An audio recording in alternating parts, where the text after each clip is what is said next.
let me just see something real quick.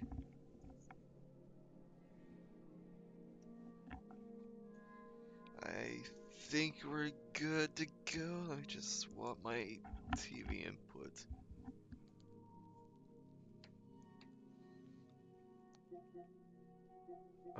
Here we go.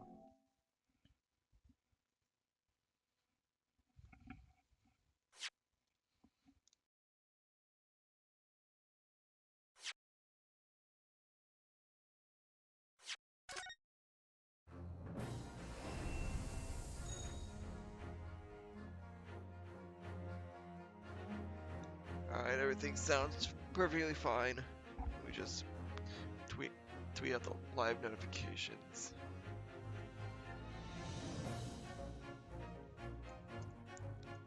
Live with Ace Attorney.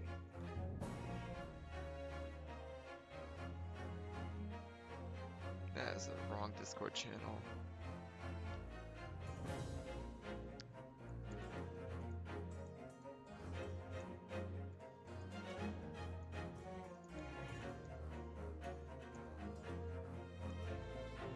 Grade Ace Attorney Part 9. Alright. Think we're good. Also, wait, hold on. No, I need to at Looney.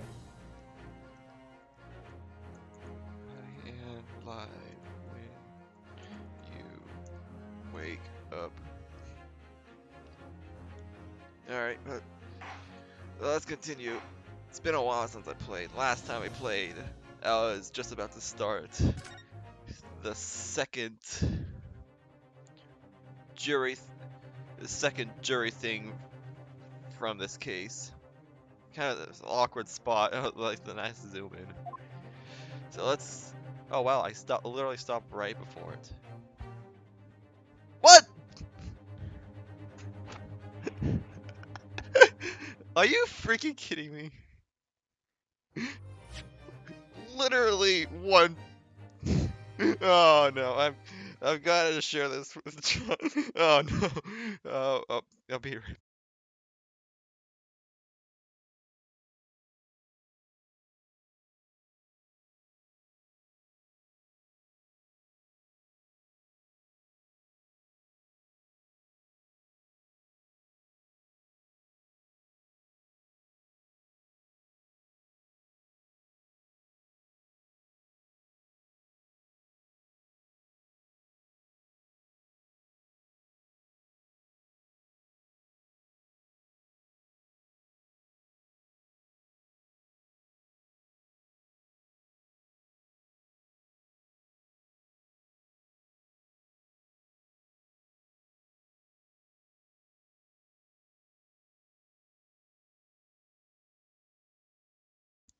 His reaction's gonna be classic.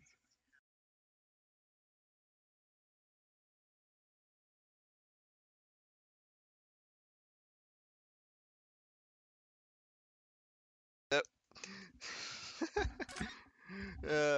Fine, I'm safe, I guess. Are you serious? For those watching the bot, sorry that took a while. That's so stupid.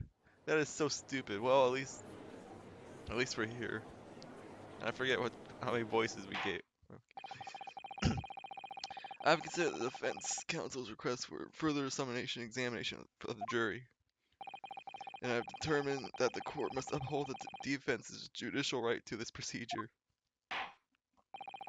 So, counsel, you will now proceed with your second summation examination. I presume the jury is ready, Mr. Foreman. We are, my lord. Very good. In that case, I must ask each of you now to state clearly and concisely for the court the grounds on which you find the defendant guilty of this crime.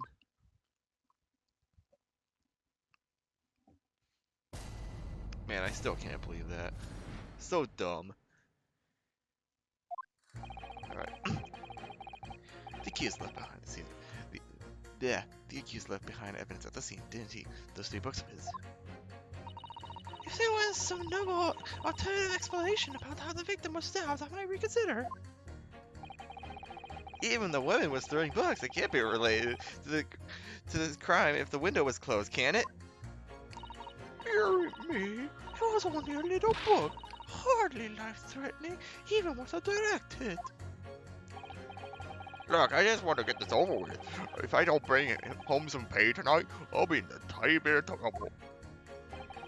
Come to think of it, we had a fire at home a while ago. Give me the sneezes. That was not his voice. Yes, considering more tangible arguments from all members of the jury this time around, it seems. With one notable exception, of course. My learned student friend was unable to find fault in the previous witness testimony. So the court must accept the fact that it was indeed the accused seen fleeing from the scene. And moreover, no one else was even at the scene to commit the crime. Well, if the eyewitnesses are correct, it would seem as if the conclusion is somewhat set in stone. I fail to see how it can be argued any other way. That means I'm afraid that during the summation examination, it's essential that you establish some other tangible explanation for the facts. But how? What would even constitute a tangible explanation here? Isn't it obvious? Who stabbed the woman and how? Those two details are all you need to provide. Oh, hold on, I did forget something. I need a glass of water. Be right back, cause my voice is gonna get fried if I keep continuing like this. So let me just do this real quick, and then do this real quick, and I will be right back.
Alright, I'm back with a nice cup of cold water. Oh, wait, no, I don't need to do that right now.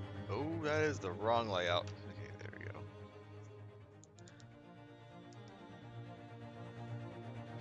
Yeah, I'm not speed running Mario Galaxy right now. Anyways. Oh, I've already read that line. Simply give us a name and a method by which the attack was conducted. I was thinking this might be hard. Mr. Naruto, you have to do it. Otherwise, this really will be where the trial ends. No pressure then. That's quite enough preamble. Proceed with the summonation examination, please. I presume you're prepared, counsel. Oh yes, my lord. Alright, Inosuke, focus your mind now.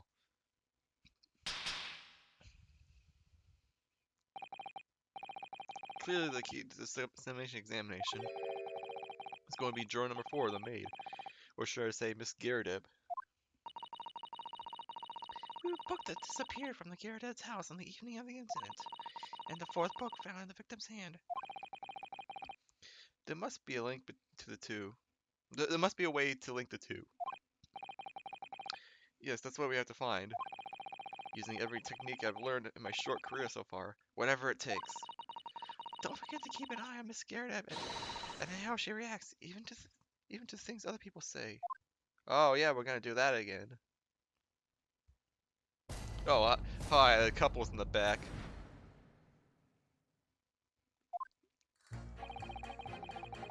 Alright.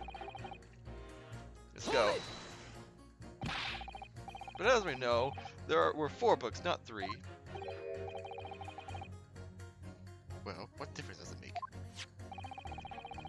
There's every possibility that the 4th book, in fact, belongs to the defendant's landlord. Yes, that's the part I have a problem with. Sorry? Well, at the point the woman was stabbed, this landlord Philip was at home, wasn't he? Enjoying a fiery scrape. Yeah, enjoying a fiery scrap with his wife or something, you see it, he said.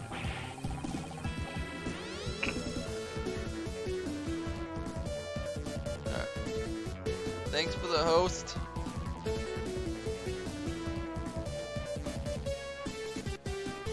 Did you manage to get that Yakuza guy out of the building unharmed? Or did he escape? Don't answer that because you need to leave. Hold on, I'm actually gonna ask. Did you happen to save the guy at Pizza Patriarch? And this starts going so slow right now. I'm just waiting what he says.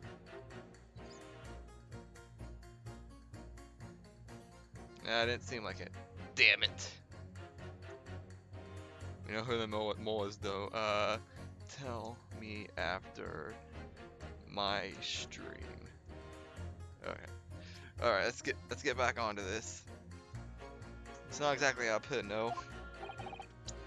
Well, anyway, the point is, the fellow and his wife were somewhere else where it happened. I think that's what you call a strong alibi. So it kind of been the landlord who did it. Hey, Crip. I didn't stay long to the stores and have fun talking all the time. Okay, cool. See ya, Crip. At least thanks for tuning in. So it could have been the landlord who did it, which only leaves a Japanese fellow. Honestly, I can't see what all this palaver is about. It's a done deal, isn't it? Suppose it is, since I have nothing witty left to say. Fine. Hold it! Hold it! So they might be willing to change their decision, you mean? Oh my! Such delight on your face! But I'm afraid I shan't be swayed by emotion. Despite what you may think of me, I'm a very modern, metropolitan, and rational woman. That's great. Straight face. If one reads the morning papers, it's all forgotten by tea time, isn't it? So why read them in the first place? You see, modern, metropolitan, and rational thinking, wouldn't you say? And not at all extreme. As I see it, an overwhelmingly suspicious Japanese man has been implicated by overwhelmingly strong testimony. Despite one or two mild puzzlements, I do declare that the man is overwhelmingly guilty. With a happy smile. Modern, metropolitan, and rational logic, wouldn't you say? Overwhelmingly. But us modern gals are always delighted to embrace new fads, you know? So I'd be only too happy to consider an exciting new theory if you come up with one. Alright, cool. I'd be happy to do that too, if only I could. Let's do our very best not to disappoint the modern and metropolitan. Like, stop saying that! Right. I'm glad you omitted rational there. Hold on. There we go.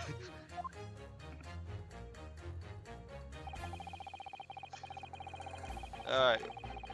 Back to overwhelmingly positive guy. But what was the possibility that the window was open? What about it? I mean, there's just no way it could have been. How could you be so sure? The prosecutor fellow over there said earlier, didn't he? Winters in London are no joke. You don't want to invite that sort of cold indoors. So no, that window wasn't open. Us Londoners like sitting by the fire and staying warm, you see. But you couldn't categorically state that the window wasn't open, you say? It just wasn't. They wouldn't have opened it. And what's the point of even having windows, huh? Counsel, you're afraid from childish bickering. Oh, sorry. Somehow I need to show this undeniable possibility that the window was open. Because this young man isn't going to budge otherwise.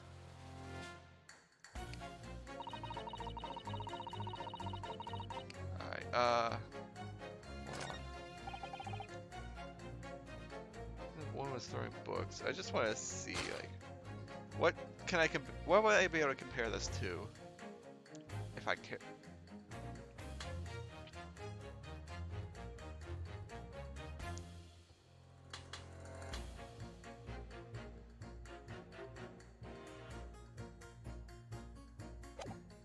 Hold on, I need to. You think it's like? Well, I'm gonna actually go through. Okay. Their dialogue's all very sped through. All right. Hold it! Let's go. Let's hold it. But the little book was on fire at the time, was it not? With flames of love. Oh, how we know? There's really no such thing. Sorry. As a loving incendiary bomb.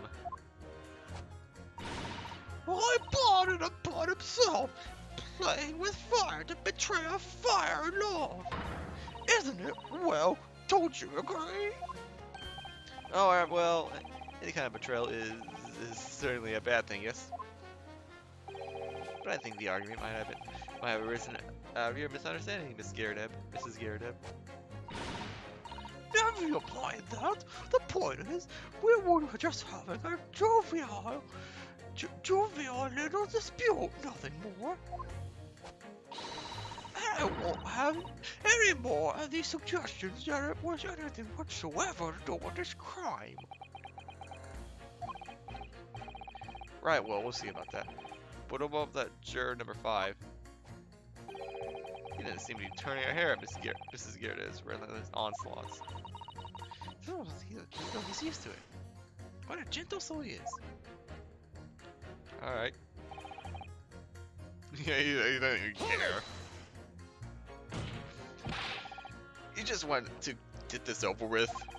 How could you sit there and say something like that? A man's future's at stake here. One little peep. One let him and me both did, like I said before. What?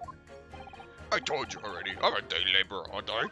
If I don't bring home some Reddies with me tonight, you'll find me floating face down the Thames tomorrow morning. What? You heard me. My missus isn't one to mess around. You know, she can be as fierce, believe me.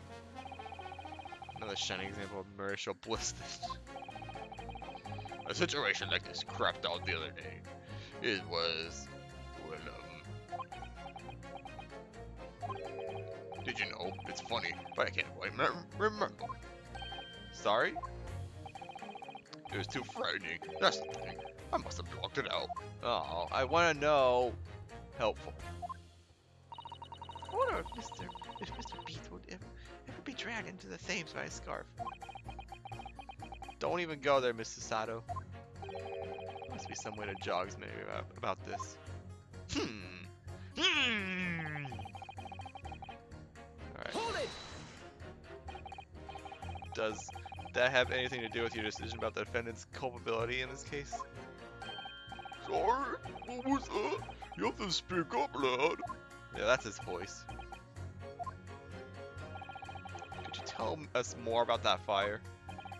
It was last winter. My grandchildren baked me a lovely cake on my birthday.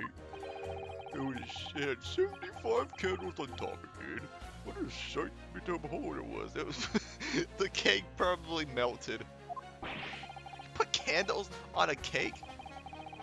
was some kind of devil worship? What, you didn't put candles on your birthday cake back in ancient Japan? Seriously? Of course not. It was an angel cake to celebrate my birthday, obviously. It seems that it's a common custom here in Great Britain, isn't it, Bruno? Anyway, I busted all my pop to blow them out. Only I must have blown wrong somehow. The flames didn't go out, but candles went flying all over the room. Oh no! Oh no! Oh no! The furniture caught and everything went up. The whole place filled with smoke. Definitely sounds like a devil worship to me. What the heck? And by the sneezes, I presume you mean a cold? But how did you catch a cold from a fire? What a fiasco it was. The grandchildren, bless them, threw water over me as they tried to put out the flames. And then, because the whole room had filled up with smoke, of course, we had to open all the windows to clear it. The windows. The biting winter air rushed over me like the devil dancing in my grave it did. I got a terrible cold from it. Put me in a hospital for a while. I won't forget that birthday in a hurry. I knew it was devil worship all along.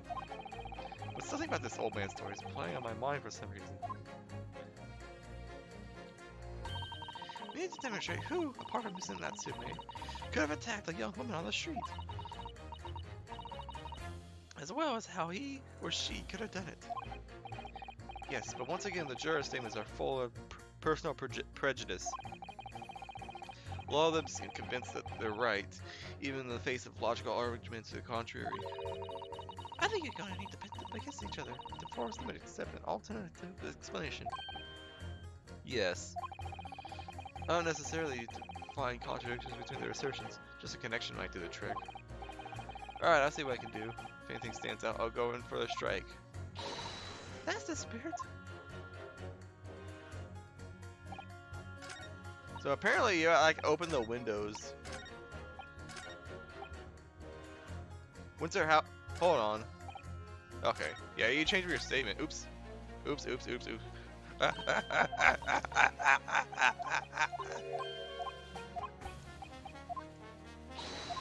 Went too far. Nope. Nope. Okay, winter houses. Okay. Winter house fires are dire. You have to open the windows to clear the smoke. That's when the chill gets in, you see. Yeah. Hold on. You have to open the windows. Huh. Yeah. Objection. These two juror statements clearly contradict one another. They do? How exactly, counsel? Don't point at me again! I told you it wasn't me! What's that you say? Speak up, lad, speak up. Juror number 3, do you see? Oh, me? CC what, sir? Did you hear juror number 6's account on his birthday celebrations last year? It seems, despite being a Londoner, he once opened his windows in the middle of winter. Why, yes, of course, because it was an emergency. I mean, obviously, if the room was filled with smoke from a fire, then you'd be mad not to open the... Oh! Exactly. On the day in question, at the time of the incident, there was a fire in the Garadeb household. And Mr. Garadeb had the following to say about it. The whole place filled with smoke. Oh my. Oh, my hat! Okay. Interesting that you're doing this now. Excuse me. Excuse me. Juror number 4, do you have something to say about that? Oh, she's nervous. Chug, chug, chug, chug, chug, chug, chug, chug. Mrs. Garadeb. Oh, dearie me. What is the meaning of this? How dare you imply that I'm hiding who I really am? It's imperative that you confirm something for the court. So please, it's time to drop the pretense now. What is it? When the fire started in your house that day, did you or your husband open the window? Oh, I beg your pardon. What are you insinuating? The living room would have been thick with smoke after the carpet and bookcase caught fire as they did. In a situation like that, it's inconceivable that you wouldn't have opened the window. And what if we did? All right then. Yes, you're right. My husband was frantically trying to open the window. But you can't dump him in easy, since I continue to give him a justly deserved book battery. Even though your house was on fire? Oh, you'll never stop throwing until the anger subsides.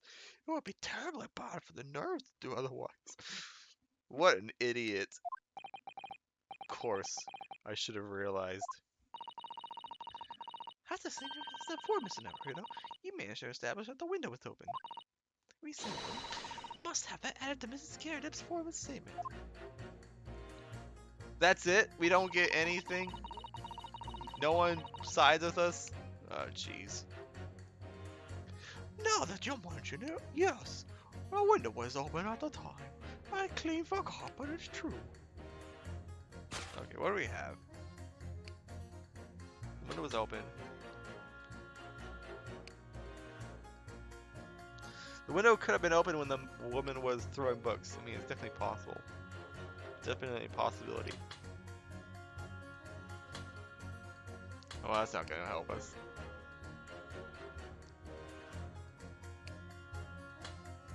You're talking about how the victim was stabbed.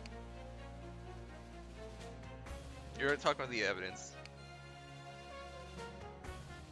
I'm willing to pit these two. Objection. Two statements clearly contradict each other. Alright, let me take it aside.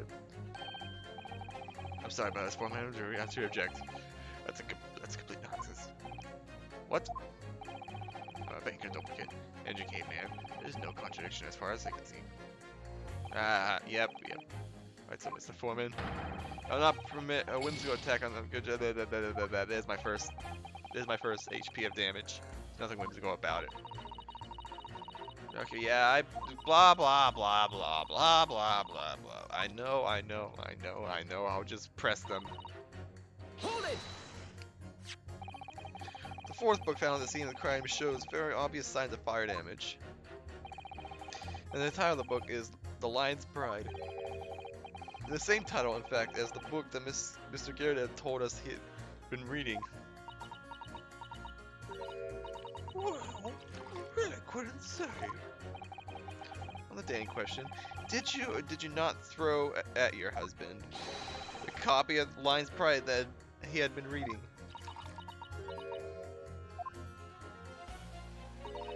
I did.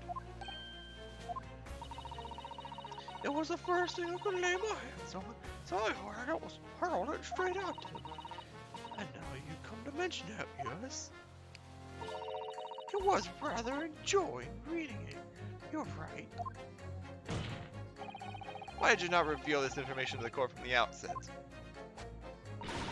Because I caught it, you insolent little man. I didn't remember. At times like that, you pick up and throw whatever you can lay your hands on. As well, you know. Really don't. I barely noticed I was throwing a book, much less the title of it. Did you actually remember? Excuse me. What is it, juror number 5? You know something? I remember what it was. That memory I blocked out. Ah? I was listening to what this granny was saying. But I'll flip him back. Oh, you call it like granny, you cheeky devil. I'm Mrs. Gerdab, or the maid, or I'll have you know. The man doesn't even flinch. Please tell me it's not because he's used to being hit all the time. It was about 2 weeks ago. I just got back home after work. I put my hand in the pocket for the wages I just earned that day, and I nearly died. There was a hole. Every last penny had dropped out. Oh dear, what a disaster. You haven't heard the half of it, boy. Oh? But the wife was cutting up some chicken at the time. I could hardly get the words out, but I told her straight. I've lost a day's wages, love. Next thing I know, the blade was whistling past my ear. Stuck in the wall next to me, I did, about an inch deep. Oh jeez. Oh, that face. No words, just terror. I can smell it in, you know, that god-awful stench of the thieves. I'm sure it's gonna end up face down in the muddy banks that night, I can tell you. No, that's a real disaster, isn't it? I'll never use the word lightly again. Anyway, the point I'm trying to make is this. When the woman loses their rag, they'll throw anything at you. Knives, hatchets, hammers, you name it. Listen, Naruto, you mustn't think that all women are so short-tempered and unrefined. No, I wasn't thinking that. Throwing household objects at people is, well, it's so uncivilized. At least attack with honor. Use a bow or the...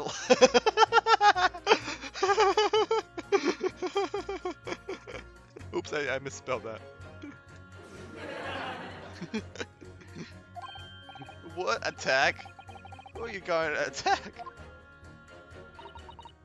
Never mind. Anyway, this man's words could be rather significant, I think. Alright. We'll come back to the bow and arrow thing later if I did.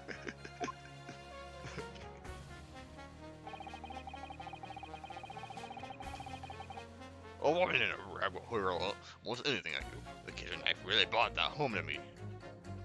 Alright, let's see here. What is this?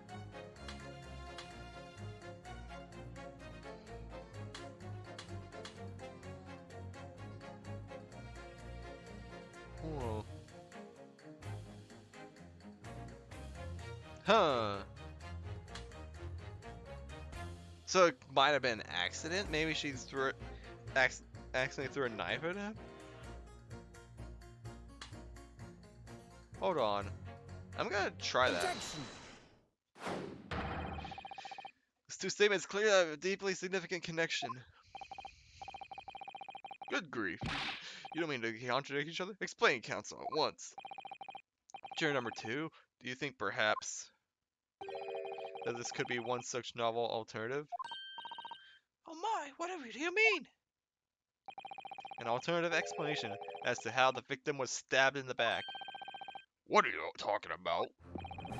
We've demonstrated at the 4th book, the lion's pride that was found at the scene of the crime originated in Mr. Gadab's room on the top floor of his house. Therefore, it's equally possible that some other object besides the book could have found its way from the Garadab household to the street below. Yeah, what's that now? After all, Mrs. Garadab could have thrown any number of different objects at her husband. Isn't that right, juror number 4? What are you insinuating now, you little beanpole? Beginning to think that ever since the true origins of this book came to light, perhaps she had a feeling this might be what happened. Now listen here, English GAA. As the foreman of the jury administrative answer, he gave us a yarn about some other object making its way out of the house. But what? What was it? I'm really taking a big gamble here. That was a bold accusation to make, but I haven't any real evidence to back it up. But I'm certain that at the very least this warrants further investigation. Alright, Mr. Foreman, I'll try to explain the defense's theory. The other object that found its way from the Garadab household to the scene of the crime was this jackknife. That's the wrong button. Take that!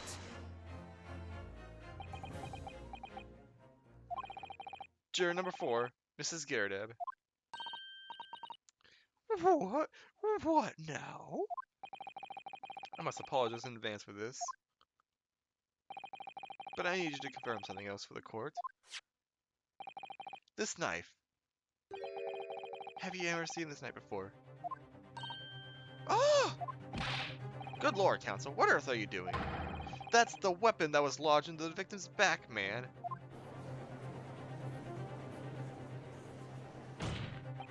My lord, remember that when the victim was attacked. Mr. and Mrs. Garrett were in the throes of an argument. Mrs. Garrett was hurling anything she could at her husband, who'd been back up against the window. A window that had been opened to clear the smoke, and through which a book sailed to land at the crime scene.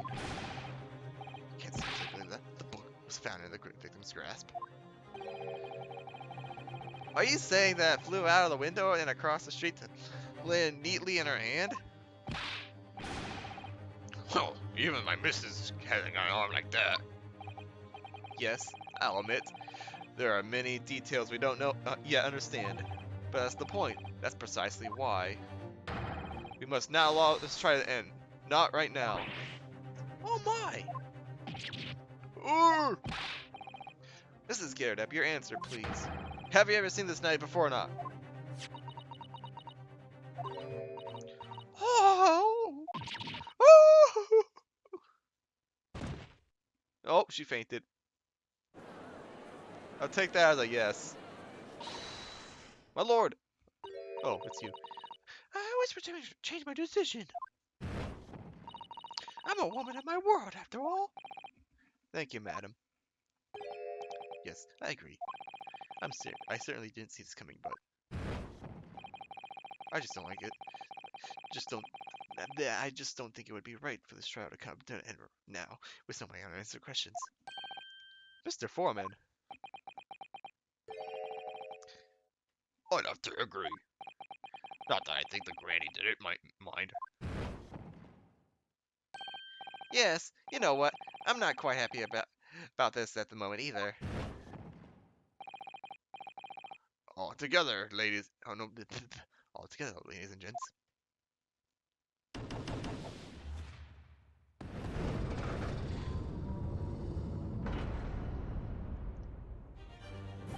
Sweet. We did it. Well, congratulations, Mr. Why are you so surprised this time? So, as a result of the defense examination, a number of jurors' leads have changed. 2 jurors called guilty, against 4 now calling innocent. Accordingly, the opinion of this court is divided, and the trial will continue.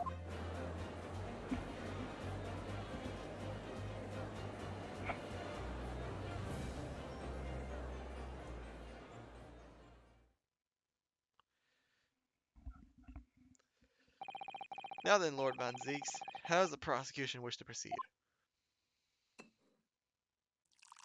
By pouring a cup of wine, thank you very much. This trial is rapidly descending into a farce.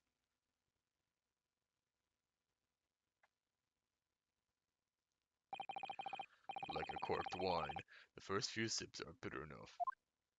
You straight up called it wine and not grape juice. But what follows is so repugnant, it's good for nothing save for glitter. I'm gonna take a sip real quick.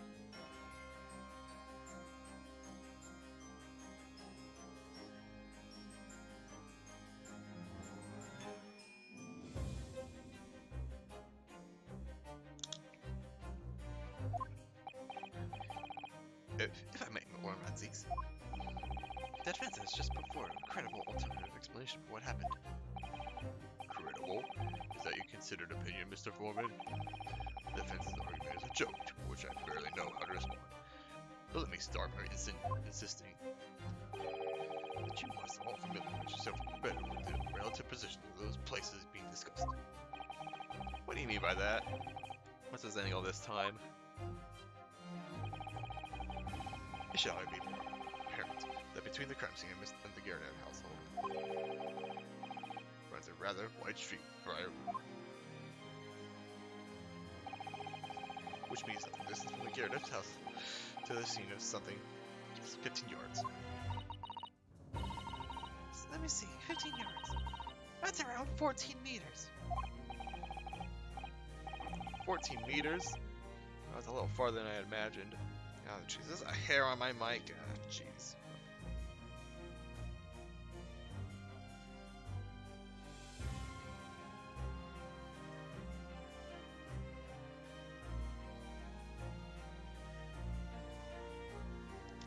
I gotta learn to clean this mic head every now and then.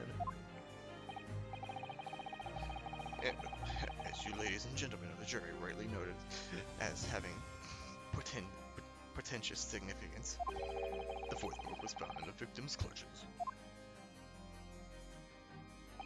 In other words, the smoldering book, when Tonley, hurled by the lady of the house, traveled some 15 yards to land on the opposite side of the road, neatly between the collapsed victim's fingers and thumb. Is that your final conclusion, my lord, indulgent friend? The jackknife following an identical trajectory to the plunge in the middle of the victim's back.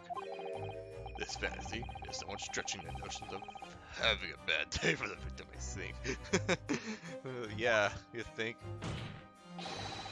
Even those pathetic serialized detective stories have more believable plots.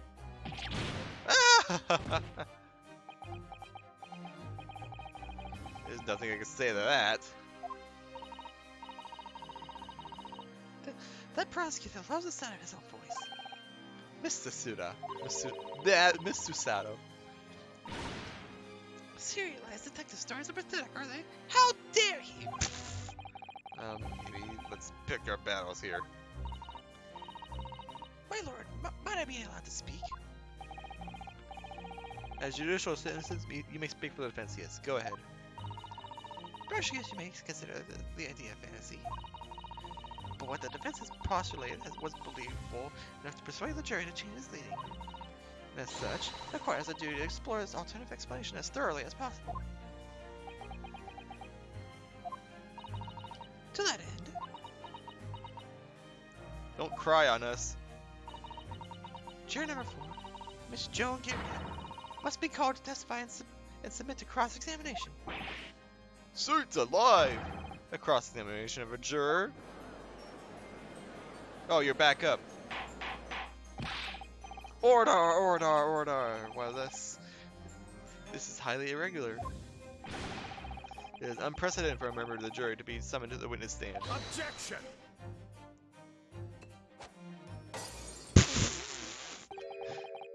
And unnecessary. Lord Von Zeeks.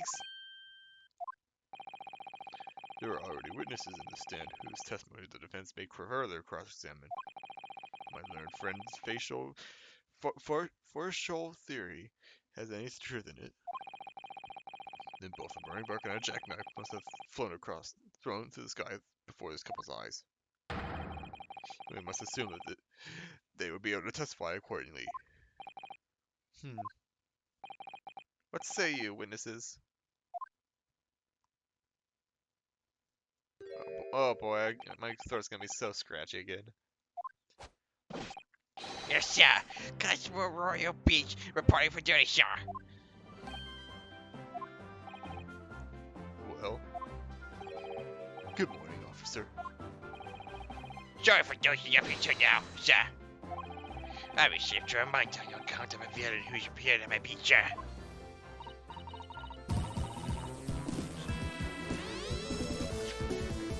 Oops. Hey.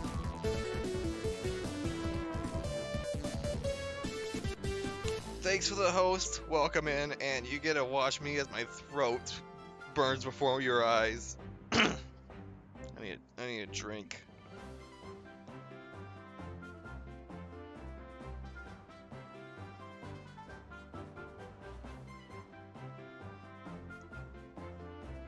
Oh, they're so heroic, these London bobbies.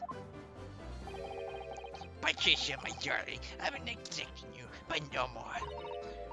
Oh, Ellie, my hero, you make me swoon. Very well. I hereby reject the defense's request. What? Oh. And order the witnesses in the stand to testify again. State forthwith before the court any details pertaining to the defense's alternative explanation of events. Yes, sir. Don't you fall back asleep again. This case has nothing to do with Mr. and Mrs. Garrett. Believe me, young London Bobby's good for his word. You see, sir, the windows on the top floor of the geared up housing are top hinge casements. Obviously, if anything had been thrown out of the window, we would have seen it. I didn't get to see the go to fetch help, but my trusty Willie was there to make sure nothing was disturbed. I didn't take my eye off the crime scene for one moment, sir. Nothing you report on the front, sir. Oh gosh. This is the real reason if this was actually the real reason I took us another week off of playing this game.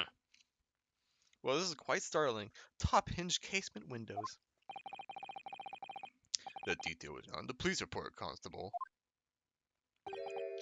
Yes, I'm sorry about that. I must have been a little trashy, yes. You cannot excuse your sins with drowsiness every time, Constable. No, sir. I already need another drink. Jeez, man.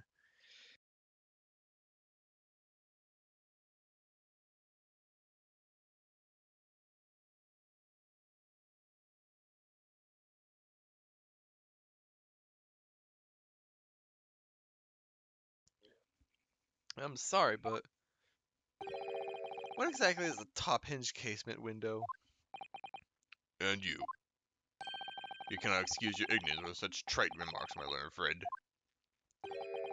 Of course. Sorry.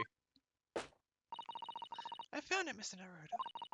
Cast your mind back to the windows in Mr. and Mrs. Gyarados' room. Alright, I try. So the window opens in order to allow air to circulate inside the house. But at the top hinge casement window, it swings open along the upper edge, you see. I'm glad you've rectified your ignorance. The casement window's most prominent feature is its stay, a metal bar which prevents the window from being opened beyond a certain amount. Damn it. Prevents it opening. This is all news to me. Absolutely correct, sir. In other words, if a bunker knife were to have been thrown through the open window, would have clattered against the pane and fallen straight down to the pavement below. No. You see the problem then? Good. Your education in Windows is complete. We got a degree in Windows! Yay! There was never any possibility of either the book or the knife traveling 15 yards over the road. That is, unless the window pane had been shattered, something we've discounted already. That can't... Hey! Did you see that, Rolly? That young judgment man collapsed in agony. Oh yes, my darling, I saw it. I saw it crumble before me. Oh, Rolly, you're so strong. How is this happening? I haven't even started the cross-examination yet, and already my argument's been destroyed. Counsel, if you could drag yourself upright again, the court awaits your cross-examination. My lord. Oh, good. I'm in a desperate situation.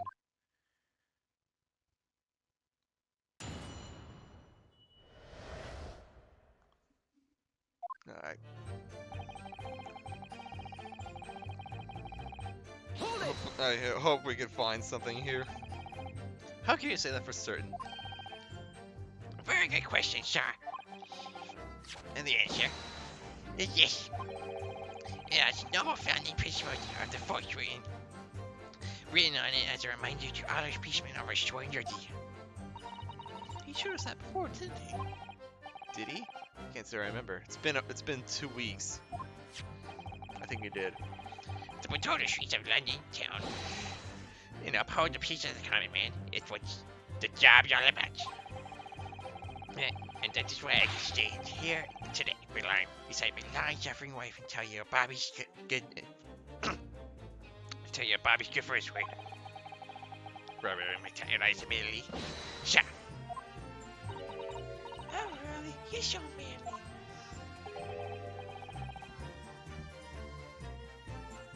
Of course I am, my dear Patricia. Oh, Pat, alright. Oh gosh. No, this is what I meant. I meant, how can you say for certain that this case has nothing to do with Mr. and Mrs. Scaredab? Aye, sir. Since I don't earlier, sir. Yes, well, so could you answer the question? That was a waste of time, then. God dang it. Absolutely, sir. I answered it for you, my Billy, sir. There's a surprising reason why Mr. and Mrs. Girdab's domestic dispute can't be related to this case. Before I get into that, sir, just one thing. Yes? I very much like you and all your countrymen to understand the great British institution of Scotland Yard. So I hope you take back some details of us London Bobbies and how we uphold our guiding principles. I wasn't planning on going back just yet. I only just arrived here. So to that end, sir, I'll be happy to lend you my ward card for your persuasion. But I must warn you, you won't be able to get through it without shedding a few tears. Thank you. I'll try. Yay, thanks. I think for my own sanity. Jeez. I think for my own sanity, I'm actually going to press less often. I've kind of doomed myself from the voices I gave these two. Sorry. But I'm going to just limit what I say, limit what I press, just so my voice doesn't crap out. Well, I guess I can look at the evidence here that we just got. Let's see here. Principles of policing. Item 1. A policeman will strive to preserve the peace within his allotted beat. Item 2. Patrolling officers are expected to walk 20 miles around his beat every day for the furtherance of community relations.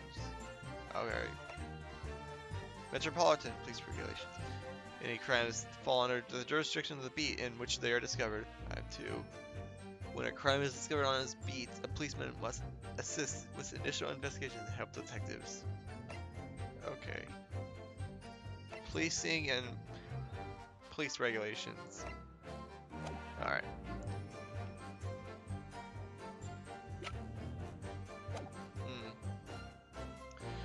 Windows on the top floor. Yeah, I already know that. If it comes down to it, I think I will like try pressing everything, but I'm gonna just limit as much as I can.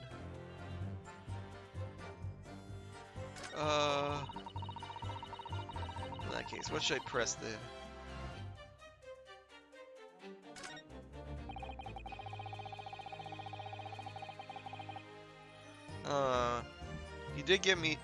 You did just give me a piece of evidence, so I'm gonna press this, see what you have to say. Nothing to report. That's correct, sir. I had my eyes wide open on the entire time. Never looked away for a second. No one else approached the scene and nothing was removed from it. I can swear to that on the yards on a shot.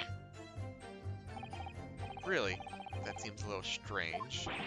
Beg your pardon, sir? Strange, sir? Seems altogether regular to me.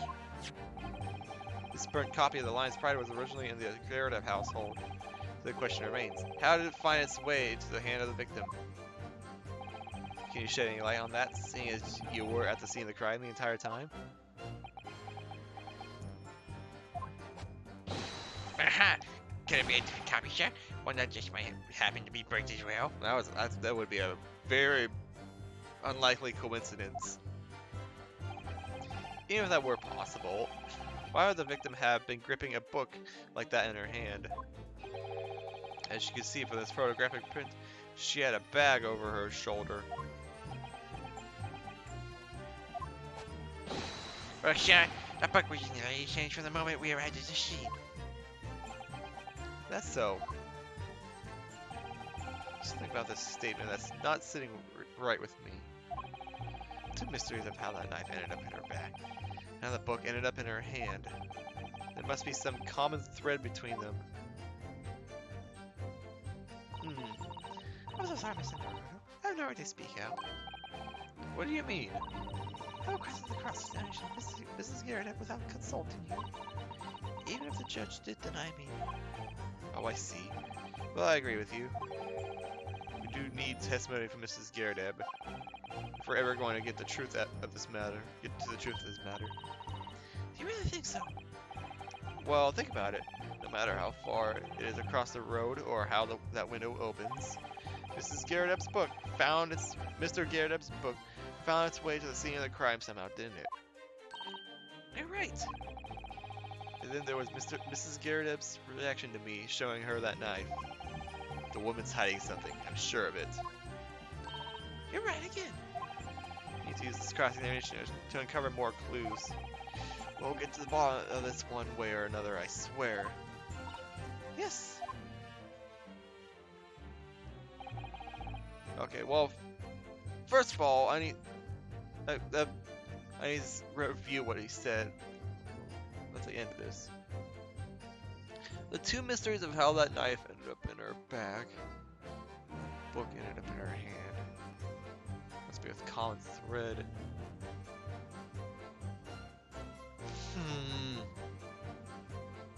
Book was in the lady's hand immediately. And how the book knife ended up. Some common thread.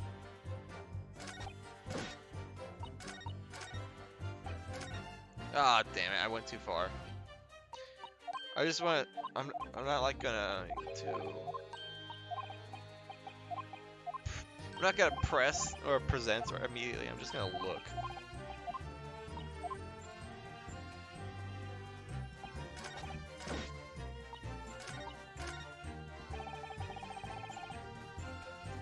Alright, let's just see here. I just want to look. Some common thread.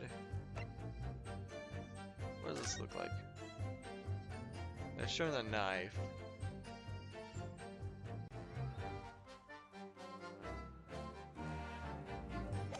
Still surprised. Here's the burnt book.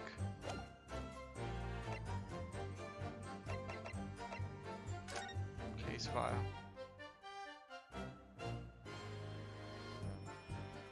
Stout build. Reporting officer really beat, yeah.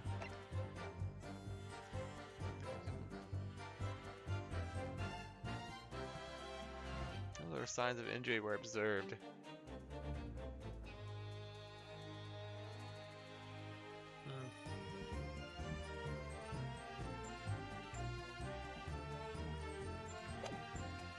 I don't know. The receipt has nothing to do with this. Yeah, it's completely across the street.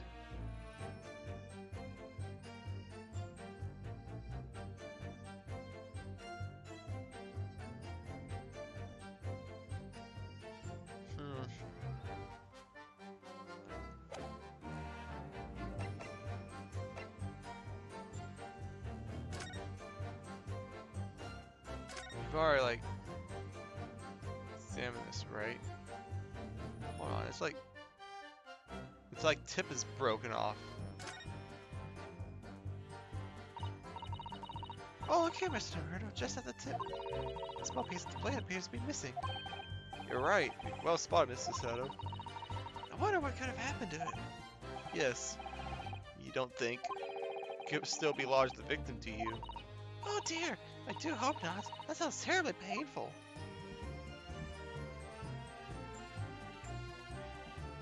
Huh. It's broken. That's interesting.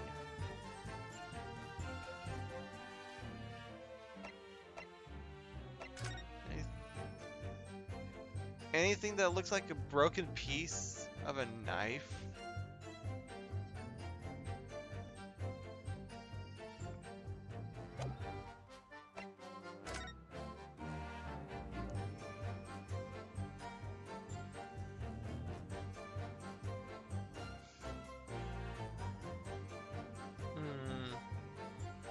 not seeing anything.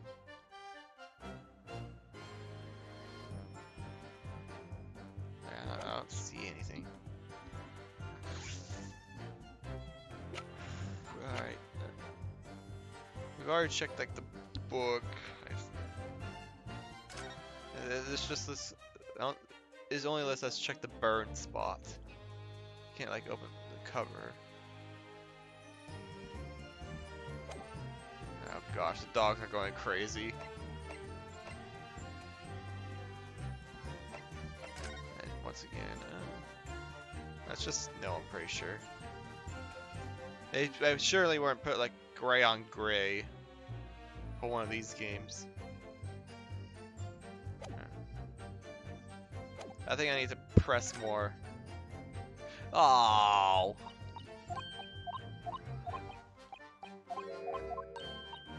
I didn't realize that was the end of the statement.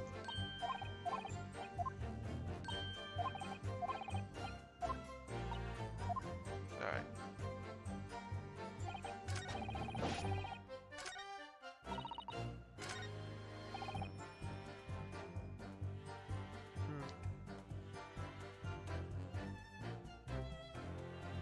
We gotta see what's going on.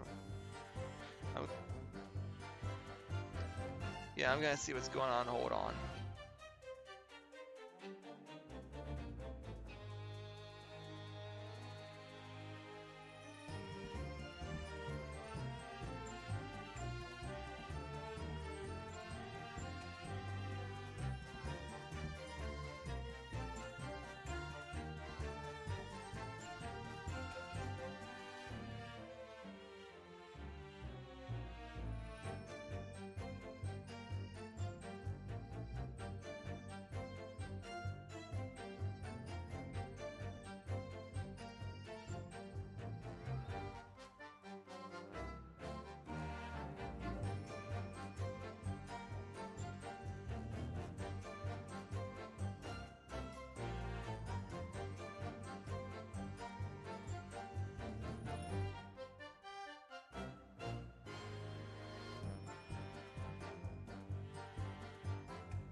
Commotion wasn't too important. At least not to me. Let's continue. What should I press here?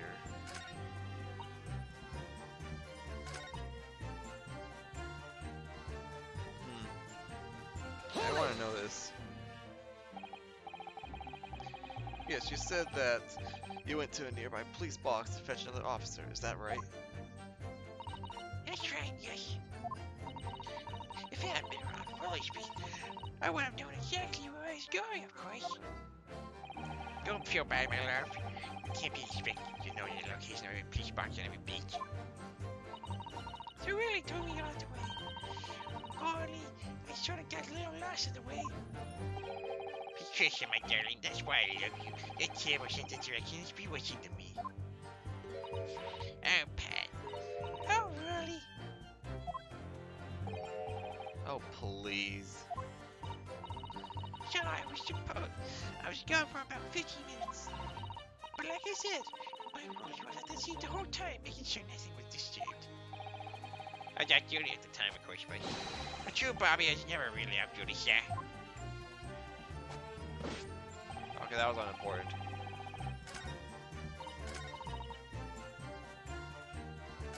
Alright, let's just press this. By the way, by which you mean they don't open fully, is that correct? Yes, sir. It's just there to allow a bit of air through the house, you see. So they're restricted as to how much they open. And therefore, anything thrown out the window from inside the room simply struck the pane on the street directly below. For clarity, let me mark the map. Here, the location of where objects would have fallen. Honestly, that's a little bit. I feel like even that's a little bit forgiving.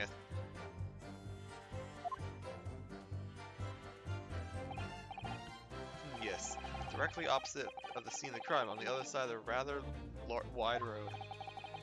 Would have been so hard for somebody to mention this top hinge casement thing before.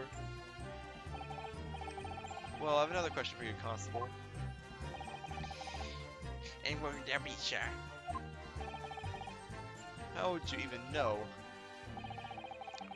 Why would you have any idea what sort of windows Mr. and Mrs. Garrett's house is furnished with? Okay. Ah, well, sir, that's very simple. You see, I helped with the investigation yesterday. Excuse me. Do you have something to add, Mrs. Beat? Why would you even know this? Sorry? You look, well, delighted. Is there some particular reason for that? Oh, just remembering. That's all. We really were so lucky. Uh-oh.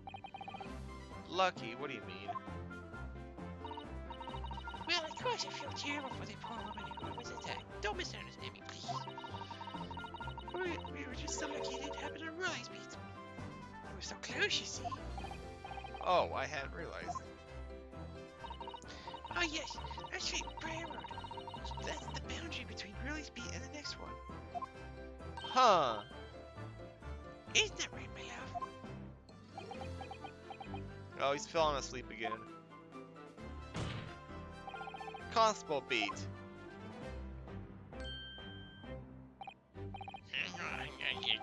That's great. That's the reason why I was helping out with interviewing the occupants of the GAA household yesterday. They had you did my beat, you see, sir. So your beat is... So the Briar Road is opposite of your beat. Just it separates your beat and someone else's. And you have the Garrett household on your beat. That means that the scene of the crime was not on your beat.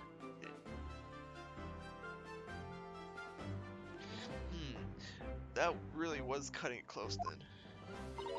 Constable, I wonder if you can clarify something.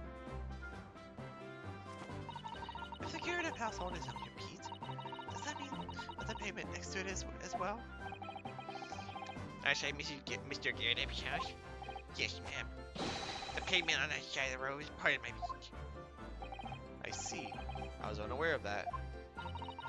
Yes, indeed. The woman had been attacked just on the other side of Briar Road. We would never have been able to go for the next meal to celebrate our winning anniversary. But that's the life of a body, after all. Extraordinary people are Bobbies, tirelessly working for the benefits of all Londoners. You know what I'm thinking? I think it was the good Lord's way of rewarding my Rolly for all his hard work. Don't you think you're my darling? That must be it, Pat Maybo. That must be it. I think perhaps we should make sure we have that information officially on record. Leave it to me, Mr. Never. I'll take care of it immediately. Oh, it's in the case file now. Cool. And now it's my turn, I think. Oh, okay. Can I ask you something, please, Mr. Lawyer, sir? Oh, yes, of course. What is it? You're doubting us again, aren't you? I can tell. What? I wasn't really. I mean, what's she doing? Please, just because I'm a woman doesn't make my testimony any less valuable. You might see me as the rifle replacement, but I'm a woman on my word, I am. I really don't ever suggesting that I doubted you. No excuses, I don't want to hear it. My voice will be heard. My lord, you let me speak, won't you? Yes, Mrs. Beat. I'll allow you to supplement your testimony if you do so desire.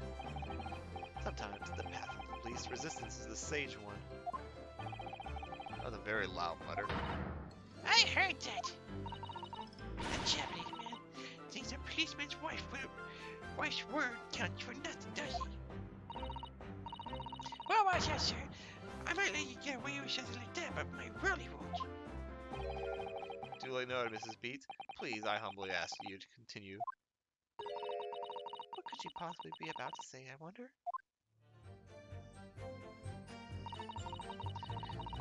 I know what they are. My eyes never let me down. My sense of direction is a little off sometimes, though. Alright, I guess this is worth pressing. Mrs. Beat, nobody is questioning what you've told us. I saw it again. That evening I saw it clear. The little Easter man with the whiskers and the funny curved back slinking away from the scene. Ha.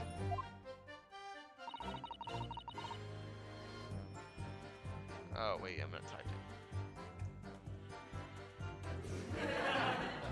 And I know I didn't see as well. I didn't see any family books or nice, fine, dirty hair. All very clear. You also mentioned something about having a poor sense of direction? Oh, yes, well, that's a little embarrassing, really. If I ended up at the wrong place when I made our arrangements to be married, he gets ever so cross. Excuse me. Constable Beat.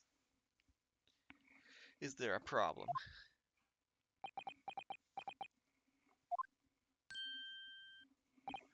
Yeah, no, sir, no problem, sir. Did your wife's remark just now bring something to mind, perhaps?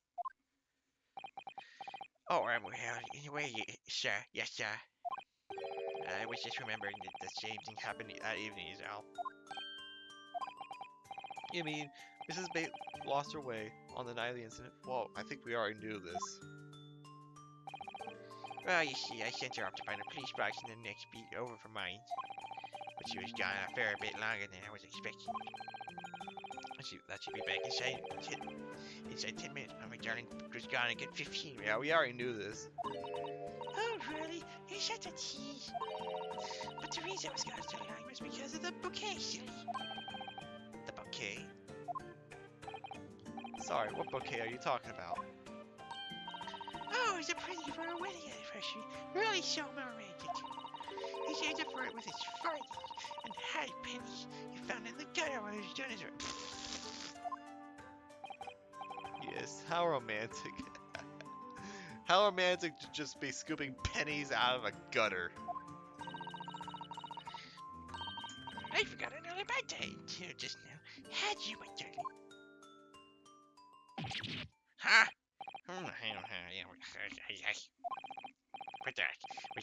Between us. No text message to anyone else, darling. You have to promise. Really? Oh. I need another sip. Jeez, man.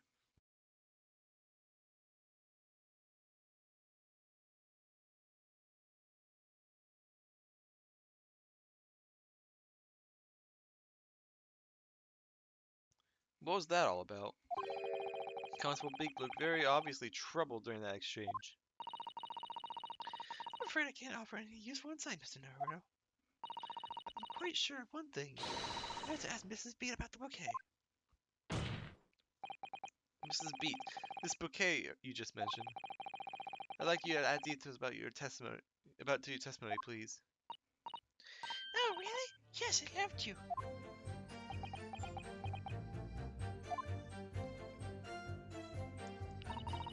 What happened was, I dropped my bouquet and ended up losing my way for a while. Oh. Hold it! Press this. You mean you dropped the bouquet at the scene of the crime? Yes, that's correct. Oh, I was so upset. When I ran over and saw a woman with a knife in her back, I was so shocked I dropped the bouquet really gave me. I was in a dark spot where the streetlights weren't casting any light, so I didn't notice at first. And then you went to the police box to report to the policeman whose beat it was on? Yes, I came back to the scene together with the other constables. That's when I bought my bouquet again. The funny thing was, when I went to pick it up, it was nowhere near the victim's body at all. In case you need me reminding, Miss Speed, the victim is not deceased. Oh, was all fishing for a moment before I heard a voice calling me from the other side of the road. Your husband, presumably. Morning. Hey, Looney. How's it going? How's it going?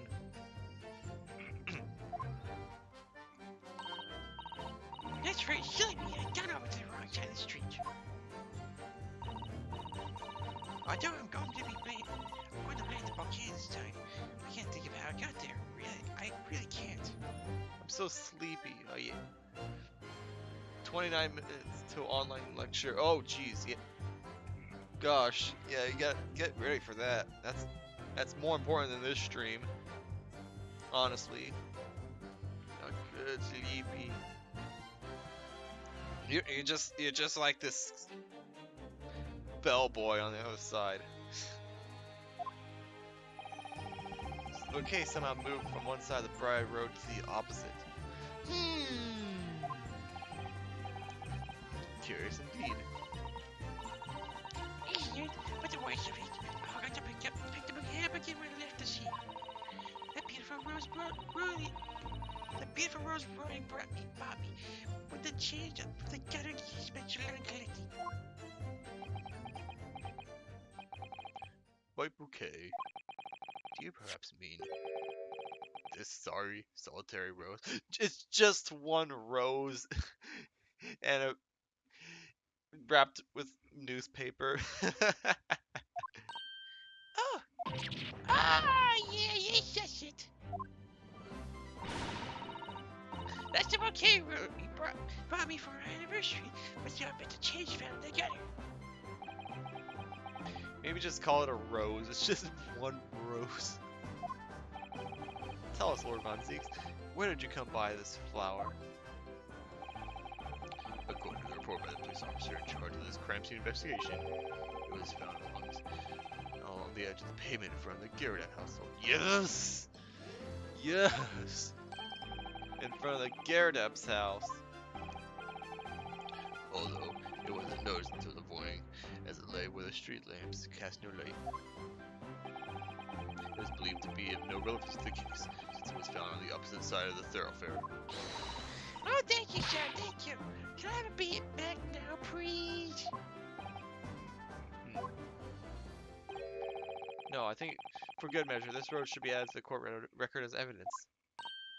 Oh, Anniversary bouquet.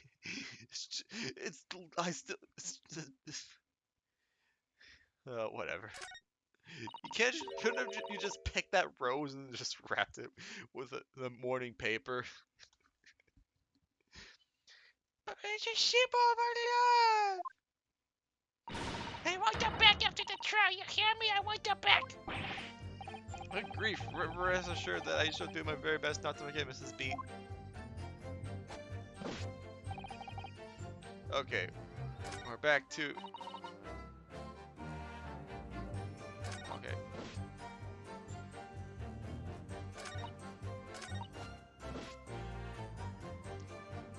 So, okay, now we have the rose. So... I guess we can actually look at it. An English rose is such a beautiful flower. Ah, this is a rose, is it? I've never seen one before. Do you not take an interest in flowers, Mr. Naruto? I wouldn't say that exactly. I do know 3 types at least. Gosh, 3? Yes, plum blossom, peach blossom, and cherry. Just a bunch of blossoms. Perhaps she's there branching out. Get it? Branching out.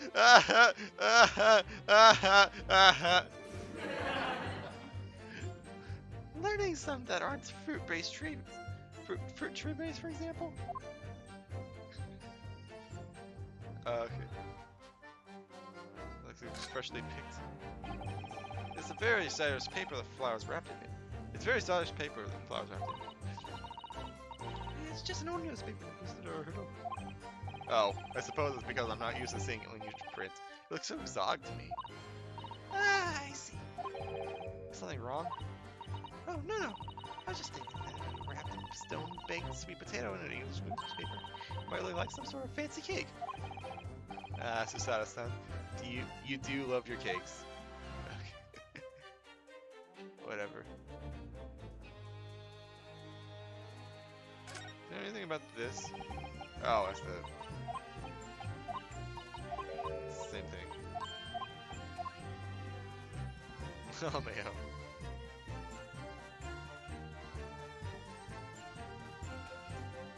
If this was a blue rose, that would have taunted me so much because I'm trying to make blue roses in Animal Crossing.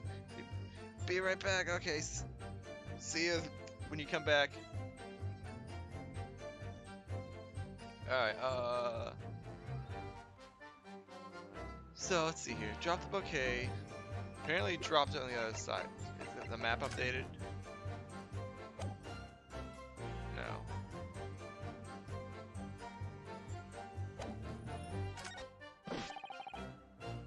Oh, I'm gonna save actually.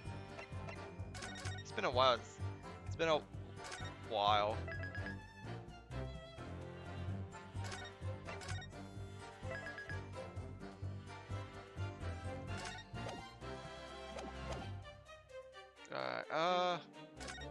That's relevant. Now we need to find a contradiction, I think.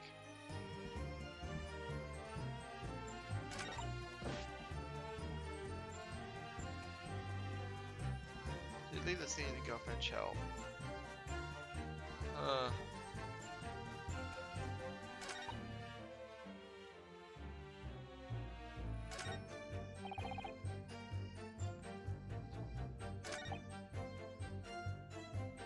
Hold on, I want to try something. They leave the scene. Make sure really nothing was disturbed. Well, hold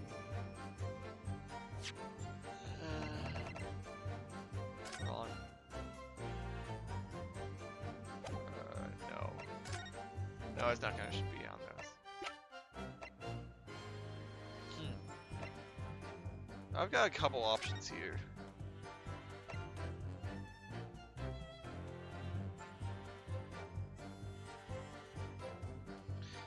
Car is discovered on its beat.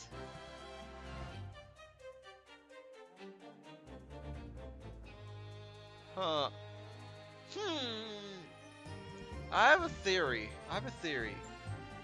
If what they've said is true, then it seems like the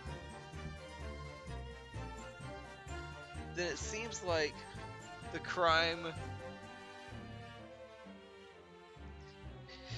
It seems like the crime did take place on the left side of, or on the west side of Briar Road. But Briar Road is the border between Rolly's beat and some other punk's beat. So I think he actually might have moved the body across the street so that he wouldn't have to take care of the initial investigation. I think that's gonna be the angle we go on this, but how do I start that? Because, like, the rose was next to the body. I know the person's not dead, but I'm just gonna call it the body anyways. The rose was apparently dropped next to the body where light did not shine, so it blended in, which I'm kind of surprised it blended in because, well, I guess maybe the newspaper side was showing up.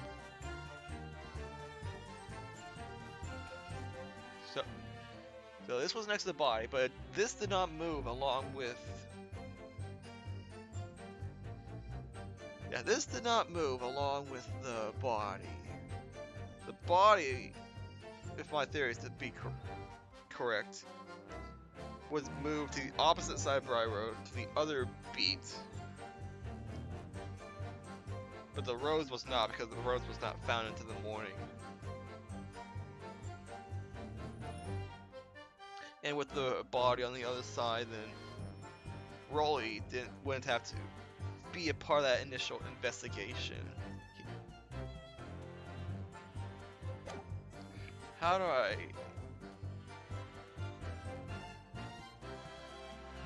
trust the... I feel like I'm right, but I don't know like what angle to go on here. It's my drop. That's true.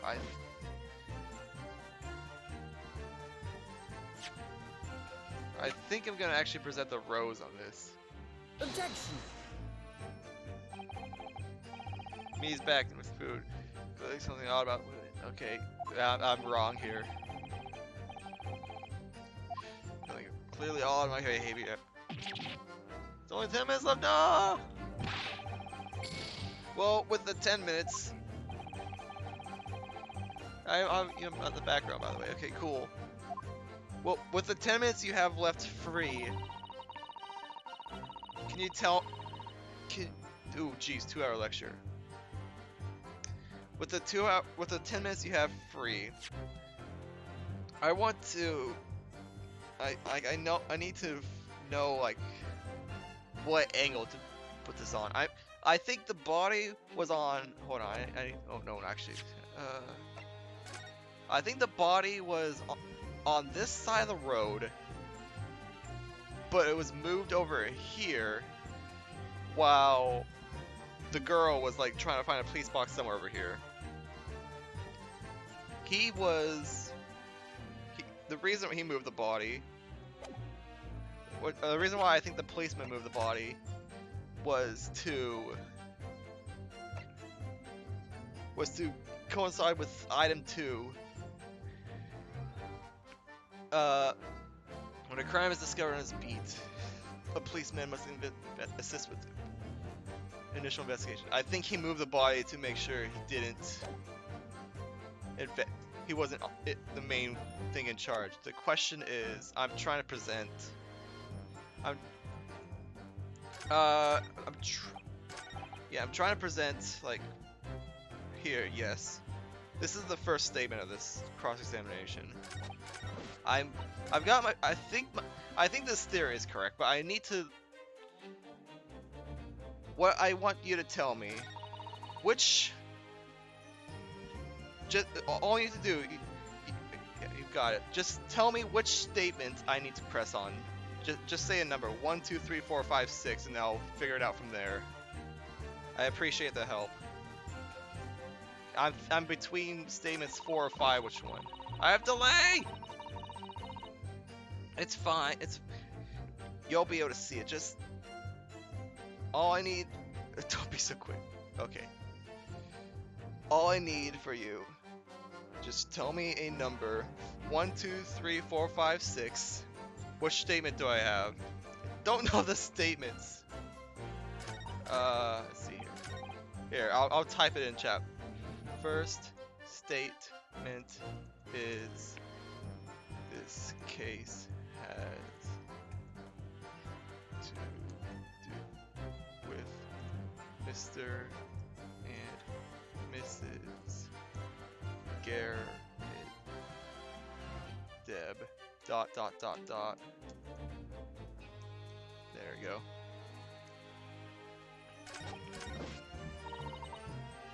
Just which statement do I present on? I think because if I do that, I can just narrow this down. This is the most trouble I've had with anything. What do you present with? What do you present with the rows before and failed? I presented the rows right here on the 4th statement. 4th statement and failed.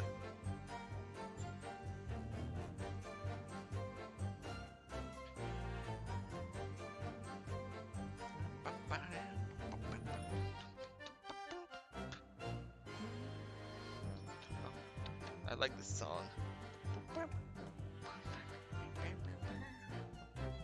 Yeah, the rose doesn't contradict the 4th statement. Yeah, I figured. I just need to know a number. Which statement has. What's 2, 3, and 5? Hold it! Oh, I didn't mean to do that. Oops.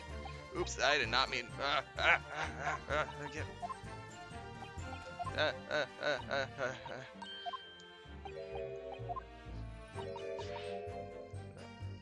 I don't think it's. I don't think it's statement 2. I don't think it's statement 2.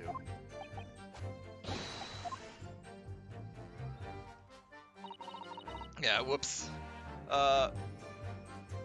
Here, I'll statement 5 is what? Just what happened was I dropped. Oops.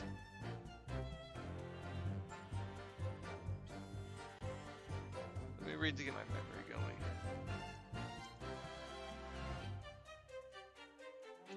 Just do that.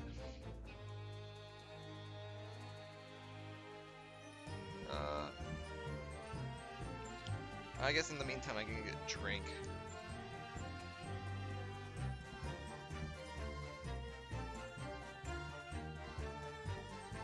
I guess I could look over the evidence as well. Drop back okay, listen to wait for a while.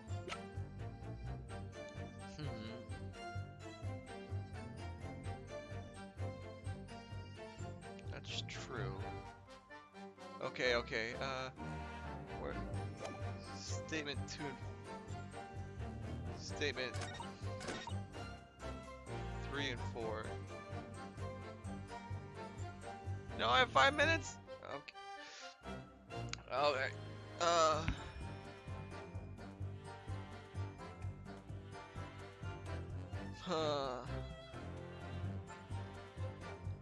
Sleep. This is statement 3. But and this is statement 2.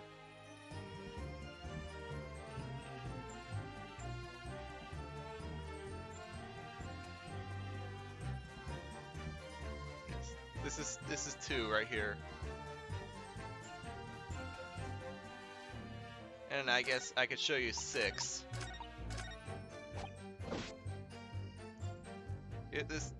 Here's statement 6. Okay. Alright. Have you attacked everything? I guess now that you mention it, I haven't actually pressed statement 3. I haven't pressed this statement at all. Maybe I should do that. I haven't pressed statement 3 yet. Alright, let's press this then. And examine the rows. And examine the rows. There's something about the rows I haven't done yet. Alright. Alright. I'll check. Thanks. But according to my notes here, the sun had gone down already and it was dark. Oh, but Rolly and I were strolling around, gazing at the night sky, looking for a lucky star. Sorry? Yeah, I definitely haven't seen this before. The star that will guide us to eternal happiness. Can't it guide you to the answer the question? If a flaming book had cut across the sky in front of us, it would have lit up a shooting star. And if I seen a shooting star, I would have made a wish upon it. Let Roy be inspector! I would have said 3 times at least. Of course, what with the smog and everything, we couldn't actually see any stars. In short, are you trying to say that neither a book nor a knife crossed the sky before you? Yes, sir. That's correct, sir. That sure is a nice star, London is jolly star. It certainly seems like they're telling the truth. And then we saw the poor woman fall to the ground, so we ran straight over to help her. Alright, and that was not important. And I guess, I thought I had something else. Alright, well, I have 15 more minutes. Oh, okay, cool. Okay. Well, at least we're not trying to rush you anymore. Let's see, there's something So apparently there's like something about this rose that's odd. Like a crease here. Alright, examine the rose. It's each rose, blah blah blah, beautiful flower.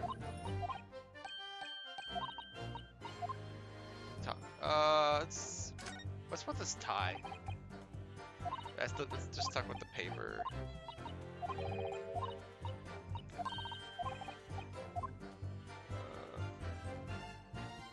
Something about the petal? No, that's the same thing as before. Will be important later.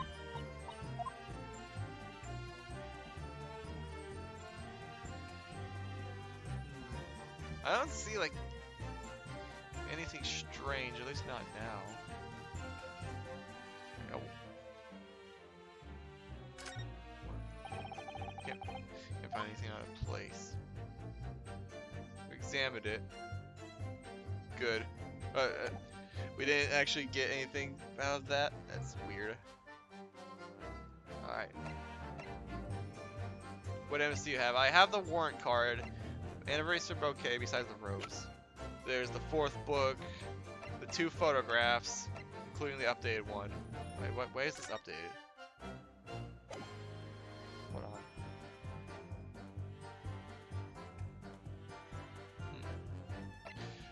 We got the jackknife, updated case file. Actually, I haven't actually checked this yet. Green. Additional notes. Victim remains unconscious. Salem was seen running away from reporting off. Oh wait, right.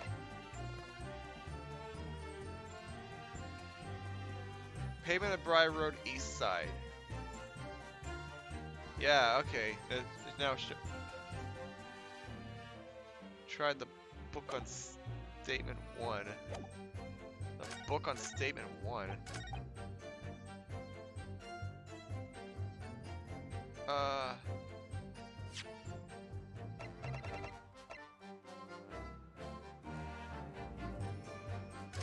Hold on, just...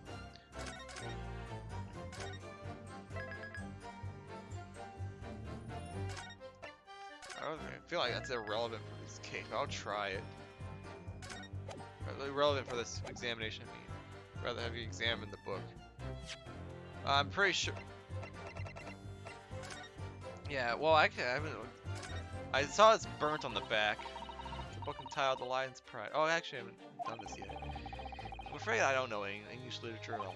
So it wouldn't be something I've heard. Wait a minute. Lion's Pride. That's strange. I think I've heard of a book by the name before. Very recent. Oh, yeah, that's outdated. I already know this. I already know this. You know it's burnt in the back. Keep looking at this book, and every time I can't believe how badly burnt it is. I can't believe what a terrible waste it is. Or look at the damage. Oh, I'm sure it must have happened very recently too. You mean in the fire in the Garrett household? Yeah. I forgot something. Huh. Have I forgotten something? We have this warrant card. Try book on Statement 1. Objection! It's not working. Not working! Always.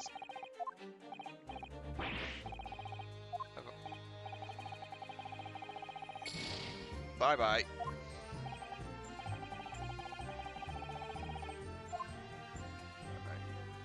Well, that was that had nothing to do with anything.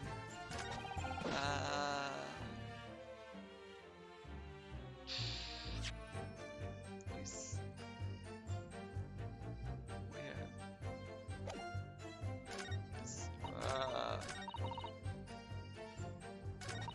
I feel like it's got something to do with this.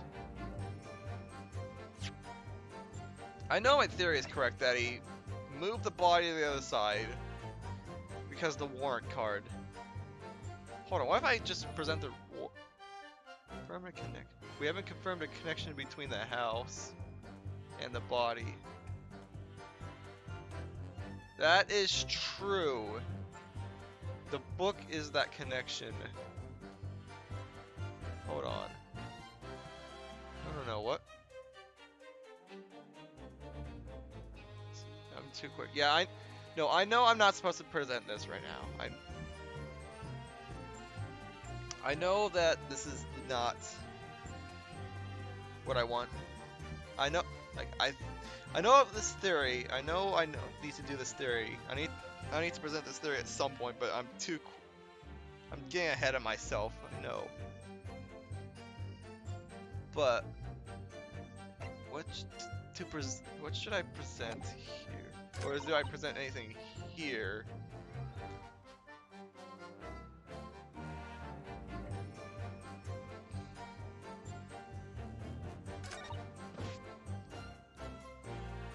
Make sure nothing was disturbed.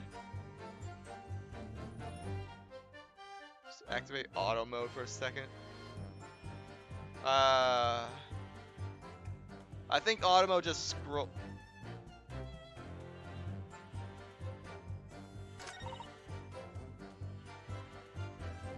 I'm pushing left and right on the D-pad. Where was this?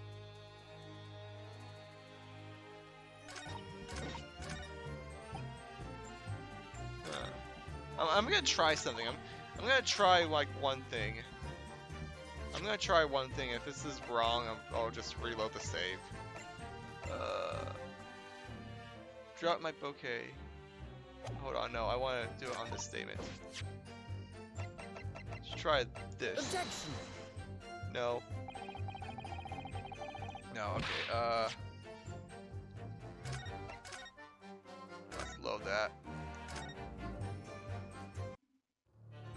And that's how I could watch this game.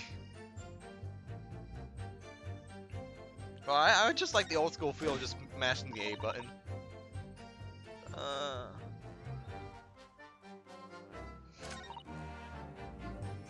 Hum num humny humny hum num.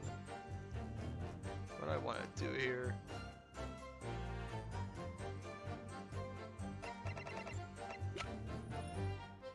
Objection. Try that. No. Okay. Alright. Just act.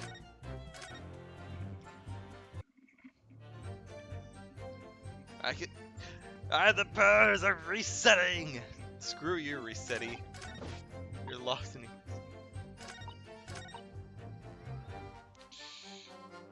What is this last statement again? Detect the eye of the crimes.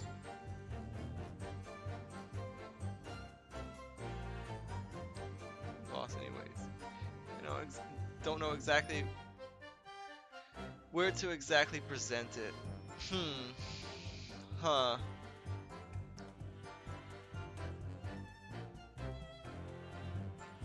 Hold on. Hold on. Didn't take your eye off the crime scene. Objection. There we go. Okay. I didn't even consider the sixth statement. Alright. Finally, got it. I'll just say got it. You claim, Constable Beat, that there was nothing to report in the 15 or so minutes you were guarding the scene. But that cannot be.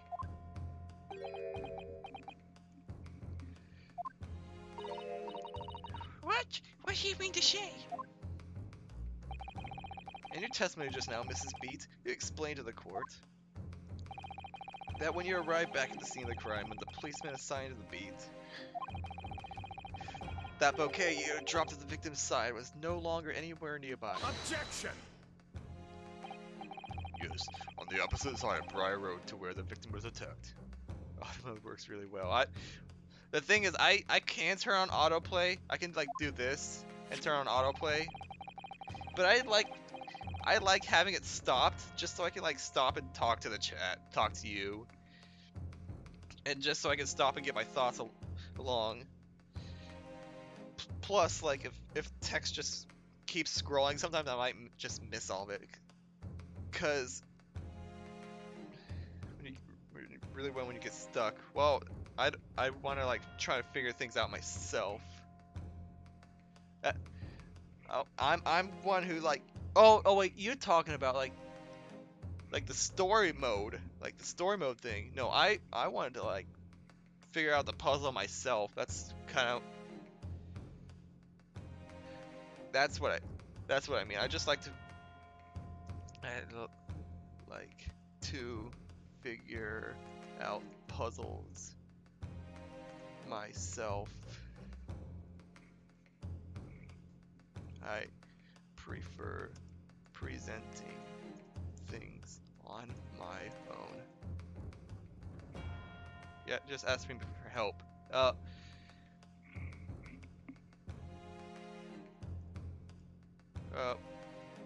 Just and appreciate that. But I still want actual solutions. Smiley face. If I'm really stuck, I can maybe do that, but I still would rather just do the thing myself and move on with my life. But considering the size and the mirror, What the heck is that word? It's Miager. Miager. considering the size and the bigger bouquet, Meager. I'm an idiot. but considering the size of the meager bouquet, if a single sorry bloom can be so described. Just the autumn. The same as asking me where to present. Just the utmost scrolls for you. Whatever. No doubt it was blown in the wind across the street back into the gutter where it belongs. I just prefer not to have an easy mode. Sorry, but that's how I play things. Meager? Objection. But if that were the case, why did Constable Beat not testify to the fact? No one else approached the stream, and nothing was removed from it. Constable Beat swore to that on Scotland Yard's honor. Well, the bouquet belonged to me. It has nothing to do with the key. That's why Roy didn't mention it, I'm sure. This has nothing to do with how you play. I'm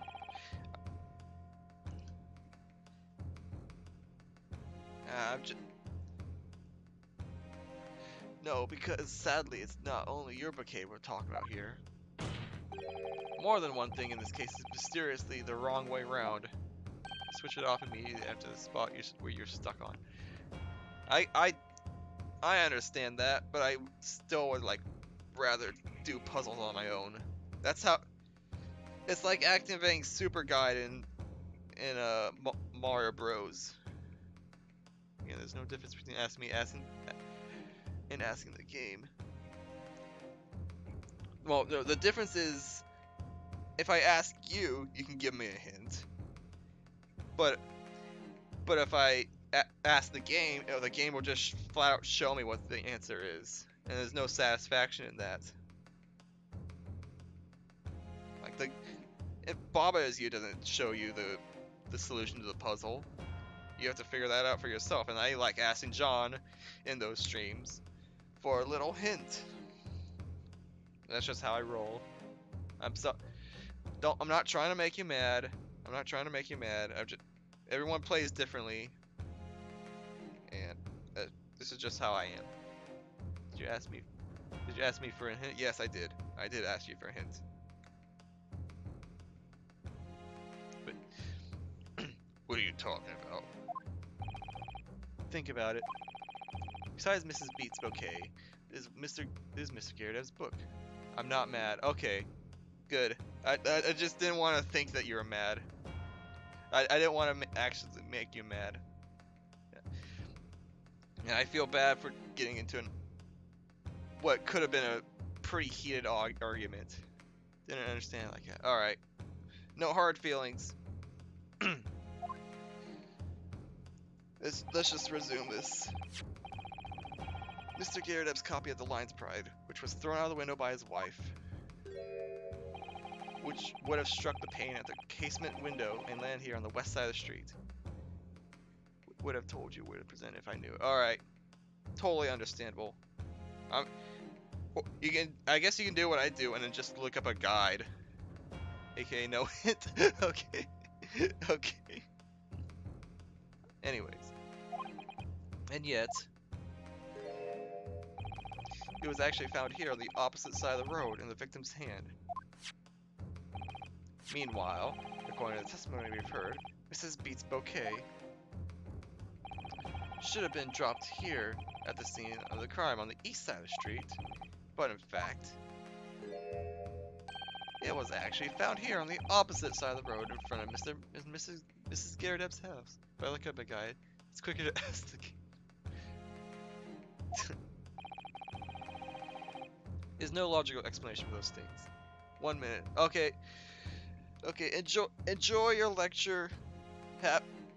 I'll see you on the I'll see you later and enjoy lurking. I'll just put in there. There you go. See ya. There's no logical explanation for those things. Unless somebody deliberately moved them. And here we go. Now we're starting to get into my theory. Enjoy. I'm just trying to play. I will. Alright. Wait, what are you trying to say? The way you're talking, it sounds like you think my brother's done something wrong. Don't you listen to a word that scrawny lawyer said? What the heck was that voice? That was not your voice. Wedding on about books and banquets. Why should we care? It's nitpicking, that's what it is. Oh, good. Mrs. Garrett's come around. She's been around for a while now. I call it nitpicking, Mrs. Garrett. But deliberately meddling with the scene of a crime is a criminal offense. It's called tampering, Mr. Naruto. But the person responsible for this tampering cannot admit to it. For a very subtle but compelling reason. Objection! Tampering? You've barely heard the term before. Tell us, my learned friend. Who would possibly have had cause to carry out such an elaborate deception? Yes, there was someone who tampered with the scene of the crime that evening. All the evidence and all the testimony points to that one particular person. I wonder who it could be. Counsel, I must demand that you substantiate this conjecture. Who are you saying is responsible for the tampering with the scene of the crime? Take that! Obviously, there's only one person it could have been. Constable Rolly Beat, it was you. What? A policeman? A member of Scotland Yard? What nonsense! Why would I really do something like that? There's no one straight at my husband. No Bobby wants more tenancy for the people of London. Mrs. Beat, you said in your testimony that your husband asked you to go to a nearby police box and fetch the officer on duty. 15 minutes that you were absent from the scene is the only opportunity anyone had to tamper with it. You're making it up. It's all nonsense. It's all lies. What about the deputy with the whiskers? I bet it was him. He did. Objection! If that was true, Constable Beat would have seen him do it. Oh, forgive me for putting it out, but when you dropped your bouquet, Mrs. Beat, it was after the defendant had fled the scene. Ah! Well. Objection! Okay. Head down. First, you make accusations about the landlord and his wife. Now you incriminate a policeman as well. But your accusation lacks one very important thing. You claim the crime scene was tampered with. But there is one reason anyone would commit such a reckless crime: to hide something. That's right, he's right. But My husband and I just happened to be there, that's all. So why would I have to do anything to hide? It doesn't make sense. You've offered no motive for this alleged tampering. And until you do, your accusations are nothing but empty threats. Constable Beat had a very good reason for wanting to tamper with the scene of the crime. That's the key to this entire affair. Listen, Emerald, have you managed to solve this mystery? Counsel, you have made a very serious accusation against a London police officer. If you're mistaken, I am sure I need not point out that your reputation as a lawyer will be irrevocably damaged. Boy, Sam, save. I know, I'm pretty sure I know it. I am like 90% sure I know what to present here, but I'm going to save just in case. With that stark warning in mind, you will now explain to the court the motive for this alleged tampering. Yes, my lord.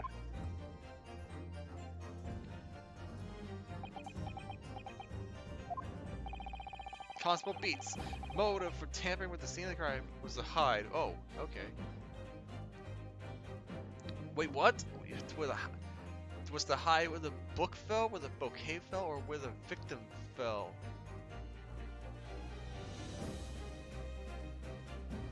What? Where the bouquet fell. Oh, he didn't know the bouquet fell. He didn't know the bouquet fell like right below the. He didn't know the bouquet fell on the west side. Nobody knew that until it was discovered in the next morning. Where the book fell or where the victim fell? Why would you want to hide where the book fell? Where the victim fell makes the most sense. Yeah, because if I'm gonna go with my theory, where he moved the body to the other side of the block, so it wasn't in his rounds, then he wouldn't have to be a part of the initial investigation, so he can just nap or something. So I think this is the right answer. Where the victim fell to the ground. That is what this Bobby had to cover up at all costs. What? Where the victim fell? You mean where she was attacked? What are you talking about? We told you at the very start, didn't we? On the pavement of Briar Road, we saw it happen, remember? No, you're right here, as if anyone didn't already know. That was certainly what everyone had been led to believe. But in fact, that isn't where the victim was stabbed at all. Huh? What?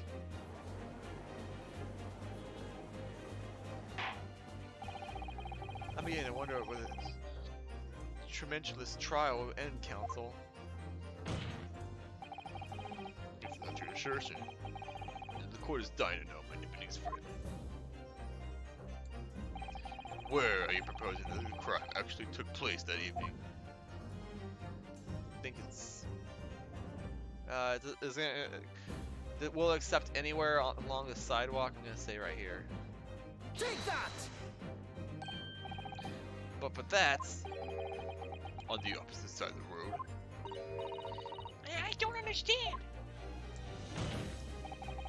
on the evening in question.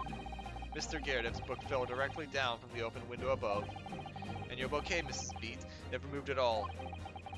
What didn't move was the scene of the crime itself. Good gracious! Objection! Perhaps you I've been listening to the ample testimony this court has already heard. These witnesses both saw the moment of the attack took place. That's right, I saw it with my own eyes. It was 5 o'clock in the evening and already dark. There was the typical London fog on the ground. You saw the incident unfold and ran to the victim's aid. That was actually on the west side of Briar Road. No, that's not true. The kids have been. Constable Beat then arranged for you to be absent for a while by sending you for help. And during the 15 minutes you were away, he transplanted the scene of the crime scene.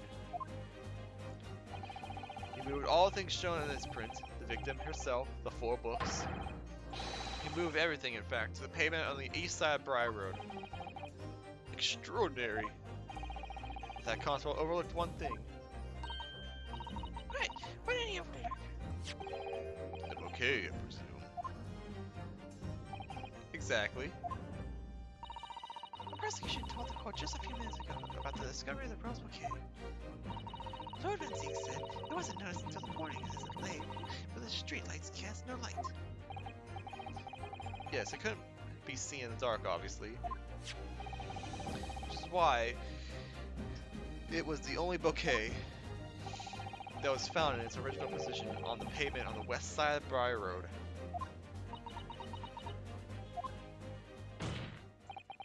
And that is the defense's theory about what really happened that evening. How do you respond? Constable really beat.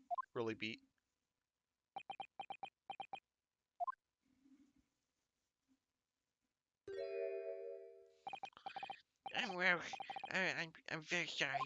I didn't mean to nod off again, but I haven't slept properly in a month.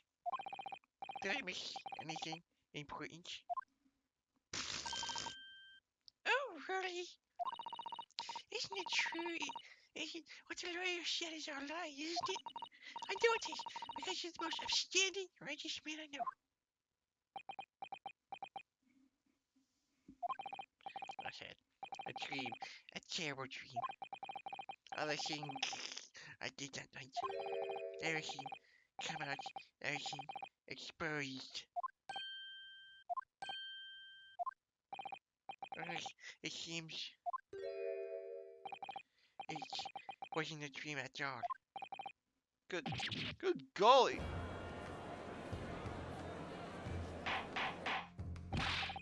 Order! What on earth is the meaning of all this? Well, really, why? Why would you do something like this? Moving a corpse is a criminal offense, isn't it? Wishing the victim dead should be one too. Constable, explain yourself. Why would you do this? As a respected member of Scotland Yard, your duty is to protect the good people of London Town. I can't say sir. What? I really am ever so sorry about all this. For damaging the yard's reputation. For everything.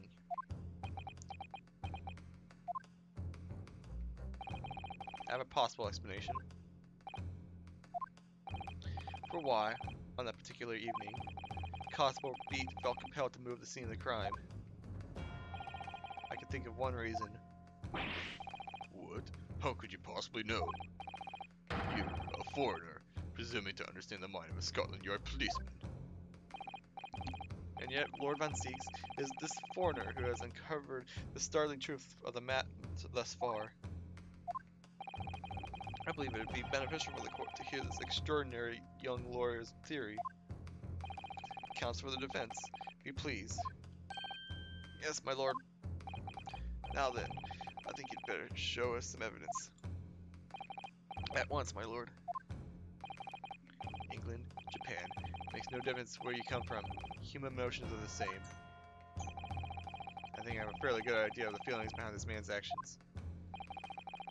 What gives away the motive for Constable Beat's unthinkable actions? He just wanted to go to sleep. Take that! Realize that I'm a foreigner in this land. I've only just arrived from Japan, which is why all this information about London so-called bobbies is completely new to me. I've learned that, though honorable, patrolling the beat is the most demanding work in the world, for example. Keeping the peace, looking after citizens on his beat in all kinds of ways. There's no doubt that a young bobby is charged with a great deal to do every day, certainly. But for Constable Beat, the day in question was special. Special? How? On account of this bouquet, my lord. Oh, yes, Yes. It was our very first wedding anniversary. Constable Beat had worked so hard to be able to afford this simple gift for his wife, and was still looking forward to taking her out for a celebratory meal. When he and Mrs. Beat stumbled upon a crime along Bride Road.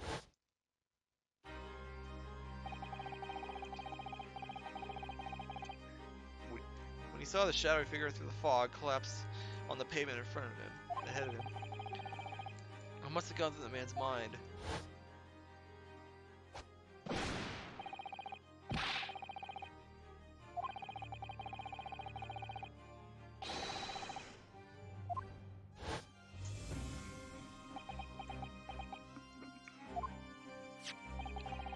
This is the warrant card of Constable Beat offered to lend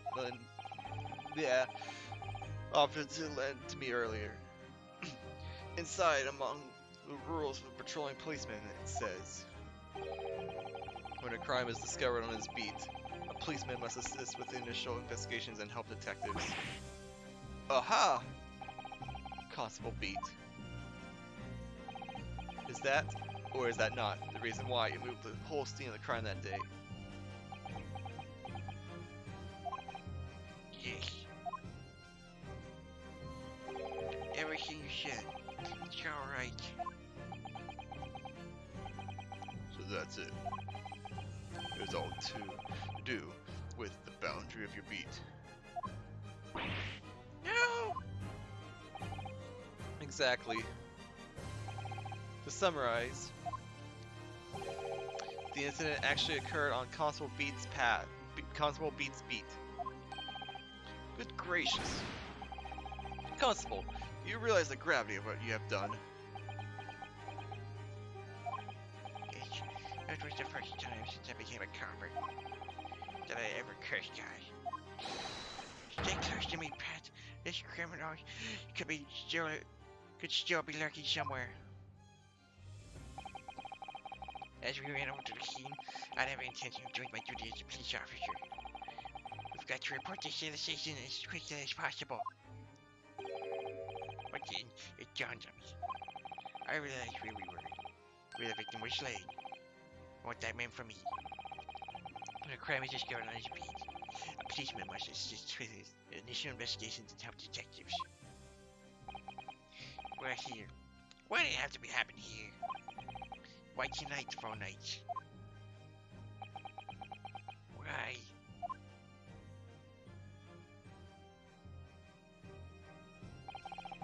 It's a accomplished job to get the scene of the crime show. I told Patsy I had to go to the nearest police box and fetch whoever was on duty. It was then, whenever I'm about to speak, it just came out. I can't believe the words that were coming out of my own mouth. This is the next beat to mine, Pat. So you have to go to the police flash that covers it. Turn right along Mission Street and then...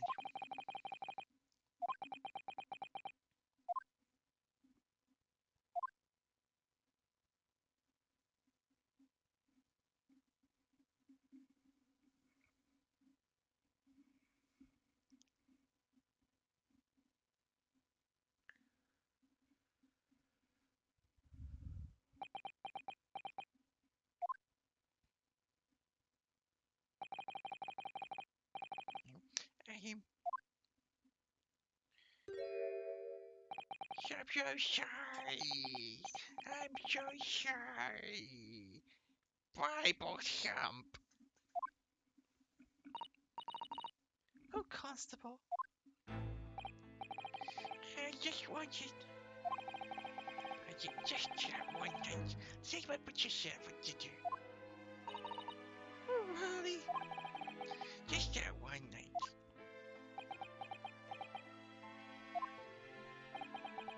You knew that if the incident was on your beat, the evening of celebration would be ruined. And so you decided to put the entire crime scene outside your jurisdiction. Just across the street to the east pavement of Briar Road, which falls under the neighboring beat's care. Yeah, I thought... Well, I was sure the victim was dead. I beg your pardon. Oh, Well, of course he did. Otherwise, I really would have never left the poor woman out in the freezing cold pavement. Ah, I see what you're meaning now. But God got me back for my sins, didn't he? That's why I missed your rose I bought for Pat. Oh no, really? That was all my fault. I should never have dropped in such a dark place. I'm so sorry, Rolly.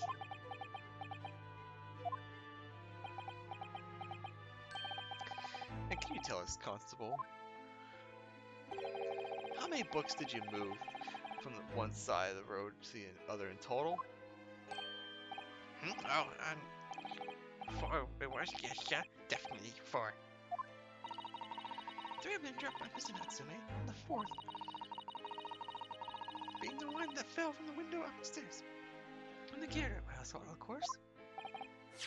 But what made you place the book in the victim's hand? When all the others were scattered haphazardly around, I mean.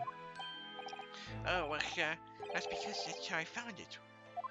Okay. How you found it? What do you mean? When I first ran over to the scene, the victim was already holding the book. So, when I moved to the scene, I made sure it was still in her hand. You sure it was this book, The Lion's Pride, that the victim was holding? Oh, yes, sir. No doubt about it, sir. Interesting. Okay.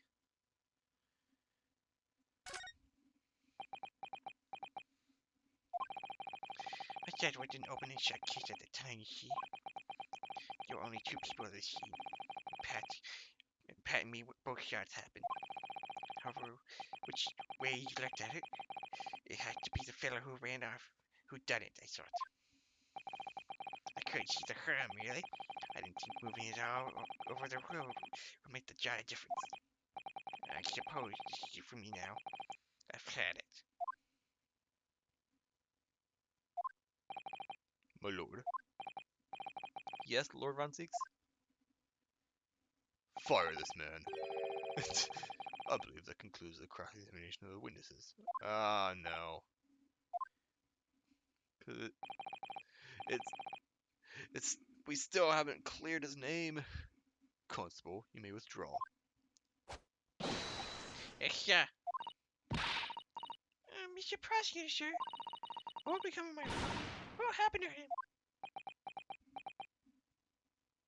Off with his head. For now, you are free to go home. The police will contact you in due course. Please, don't punish my husband. This was all my fault. It's because I'm always moaning at him for coming home late. Leave it now, Pat. Let's go home. I'm tired. Hi, Jimmy Love. One last thing, Constable. Sir? Let this be a lesson to you. In a criminal investigation, every detail matters, however insignificant it may seem to you. Yes, sir. Carla, listen into your mind. And never again make the mistake of tampering with the scene of a crime. Never again, sir. You mean, you say? Leave. Now, this trial's not over yet. Sir! Okay, I guess he gets to keep his job. Well, quite a startling revelation, I may say. Never thought of a third party transplanting the entire scene of a crime like that. Indeed, my lord. Nevertheless, there are some immutable facts here. Principally, That the accused, Mr. Saseki Natsume, is the only person who could possibly have committed this crime. Objection! no, I disagree. Now that we know the true scene of the incident, there is someone else. Another person who could be responsible for the knife in the victim's back.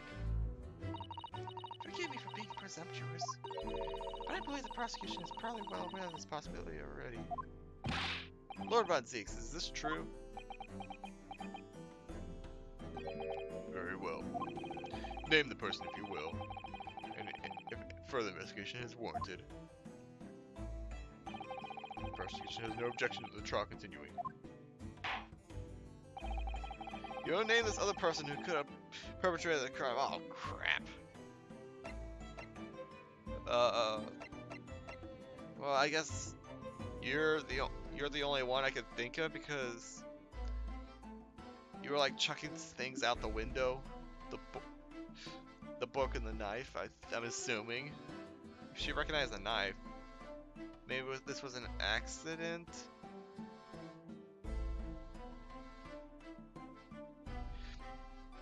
Hold on, like maybe like the victim saw the book fall, picked it up, and then the knife hit her in the back. Well, then what's with the other person then? Oh.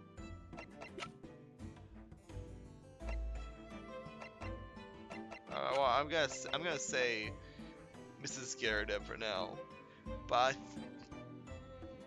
I'll keep that in the back of my mind. The defense would once again like to request the cross-examination of a new witness, my lord. Once again, my assistant made the same request earlier, in order to finally reveal the truth about this case. It's imperative that we must cross-examine juror number 4, Mrs. Joan Garrett. Me? Oh, dear me. Objection!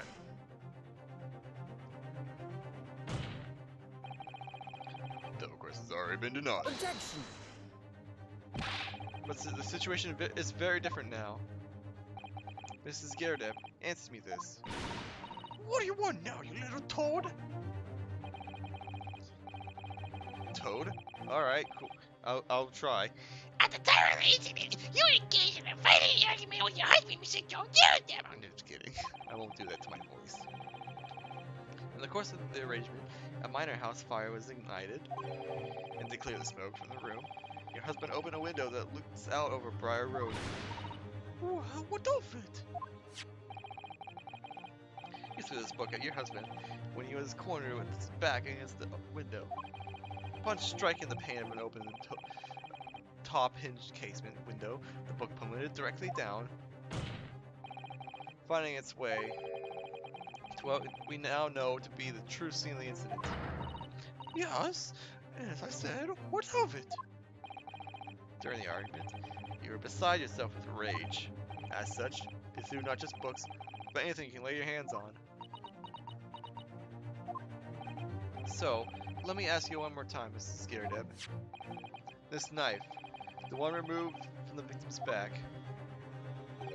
have you really never laid eyes on it before? Oh!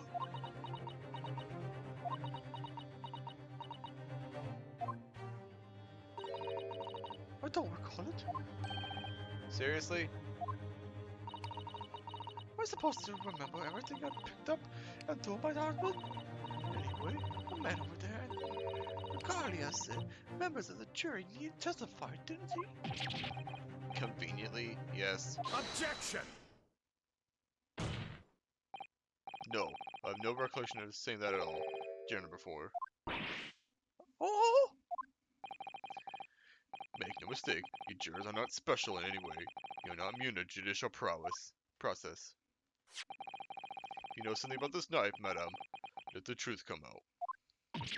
Yeah, you're following the truth. You're on the way of the truth. But that's just common old. But that's a common old garden knife.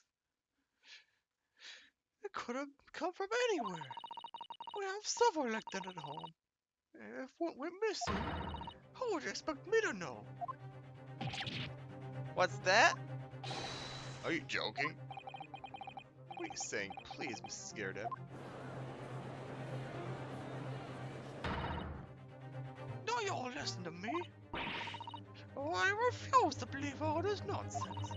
I can't bear the thought that I'd injure someone. Do you hear? I couldn't bear it. Oh, the poor woman. Oh yes, I want the evidence. I want to see hard evidence of you going to insist on this being my fault. You're going to have to prove to me that I threw that knife, if that's what you think. Come along now, Chop Chop. Do your worst. Well, Well, Mr. Naruto. if I had evidence like that, believe me, I would have thrown it at her already. Then take the stand, juror. Oh! The prosecution does not object to the defense's request to cross-examine this woman. Thank you, Lord Von Zeeks. I'm going to have to testify. Juror number 4. As I'm sure you will appreciate, having observed it with your own eyes today. Witness testimony can lead to the most extraordinary truths being unearthed. Truths of the witnesses themselves, of which the witnesses themselves may not even have been aware. Oh, dearie me. So I demand your full and unadulterated testimony, Mrs. Gerdeb. And mark my words, in this court of law today, we shall extract the truth. Do you concur, counsels? Certainly, my lord. Oh, that's what I'm hoping for, my lord.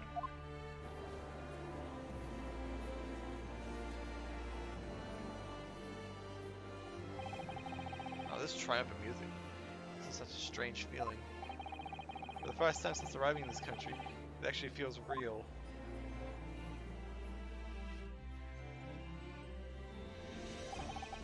I'm here, in the Old Bailey, and I'm a lawyer.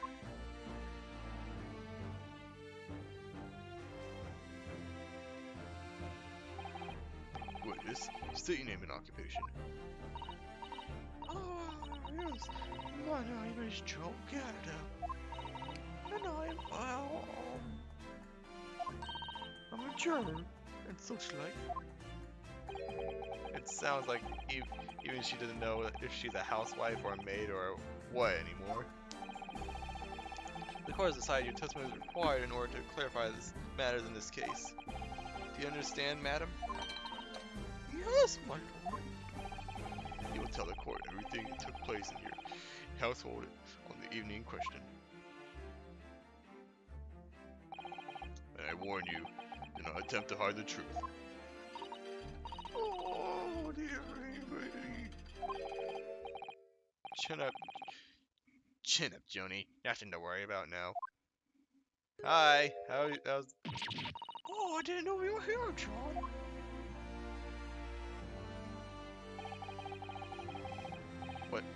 what's the deal?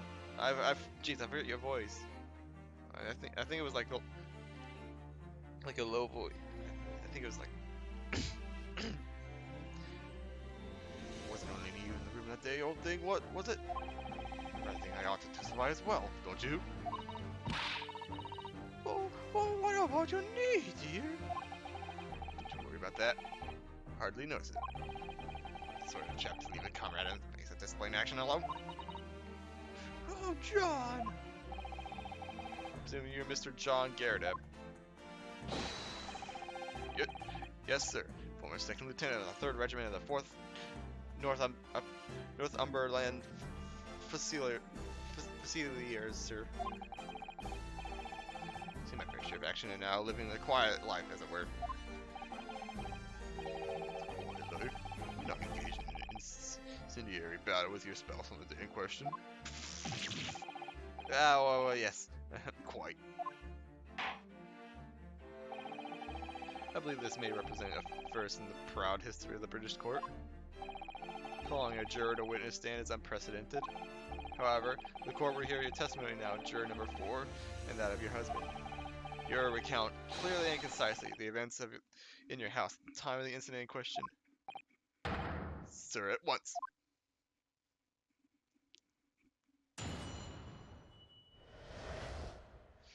Oh gosh, it's actually getting pretty late.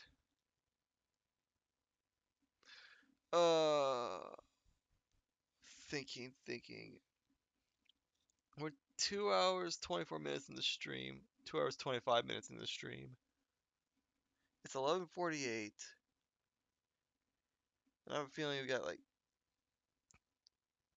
2, maybe 3 cross examinations left. And I don't want to go past midnight. Honestly, thinking of stopping here and saving the end of this case for next time, unfortunately. But it seems weird to just stop the case in the middle again. I feel like if I didn't get stuck on that one question, then I probably would have been able to finish today. Yeah, I'm actually going to stop here. I'm going.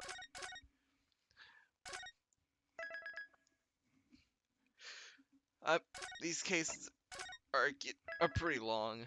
I feel like this is appropriate. If Thanks for tuning in, Looney. Thanks for lurking, Count. Uh,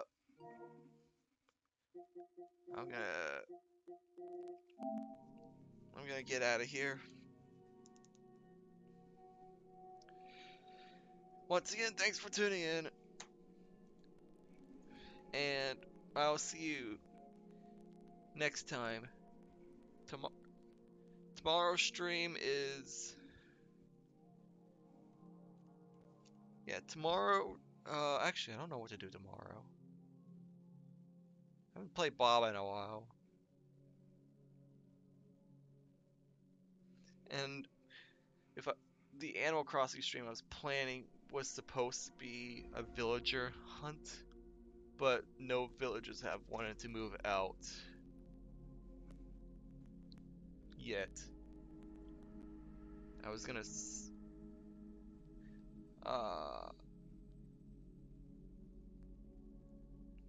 well, I'll figure something out.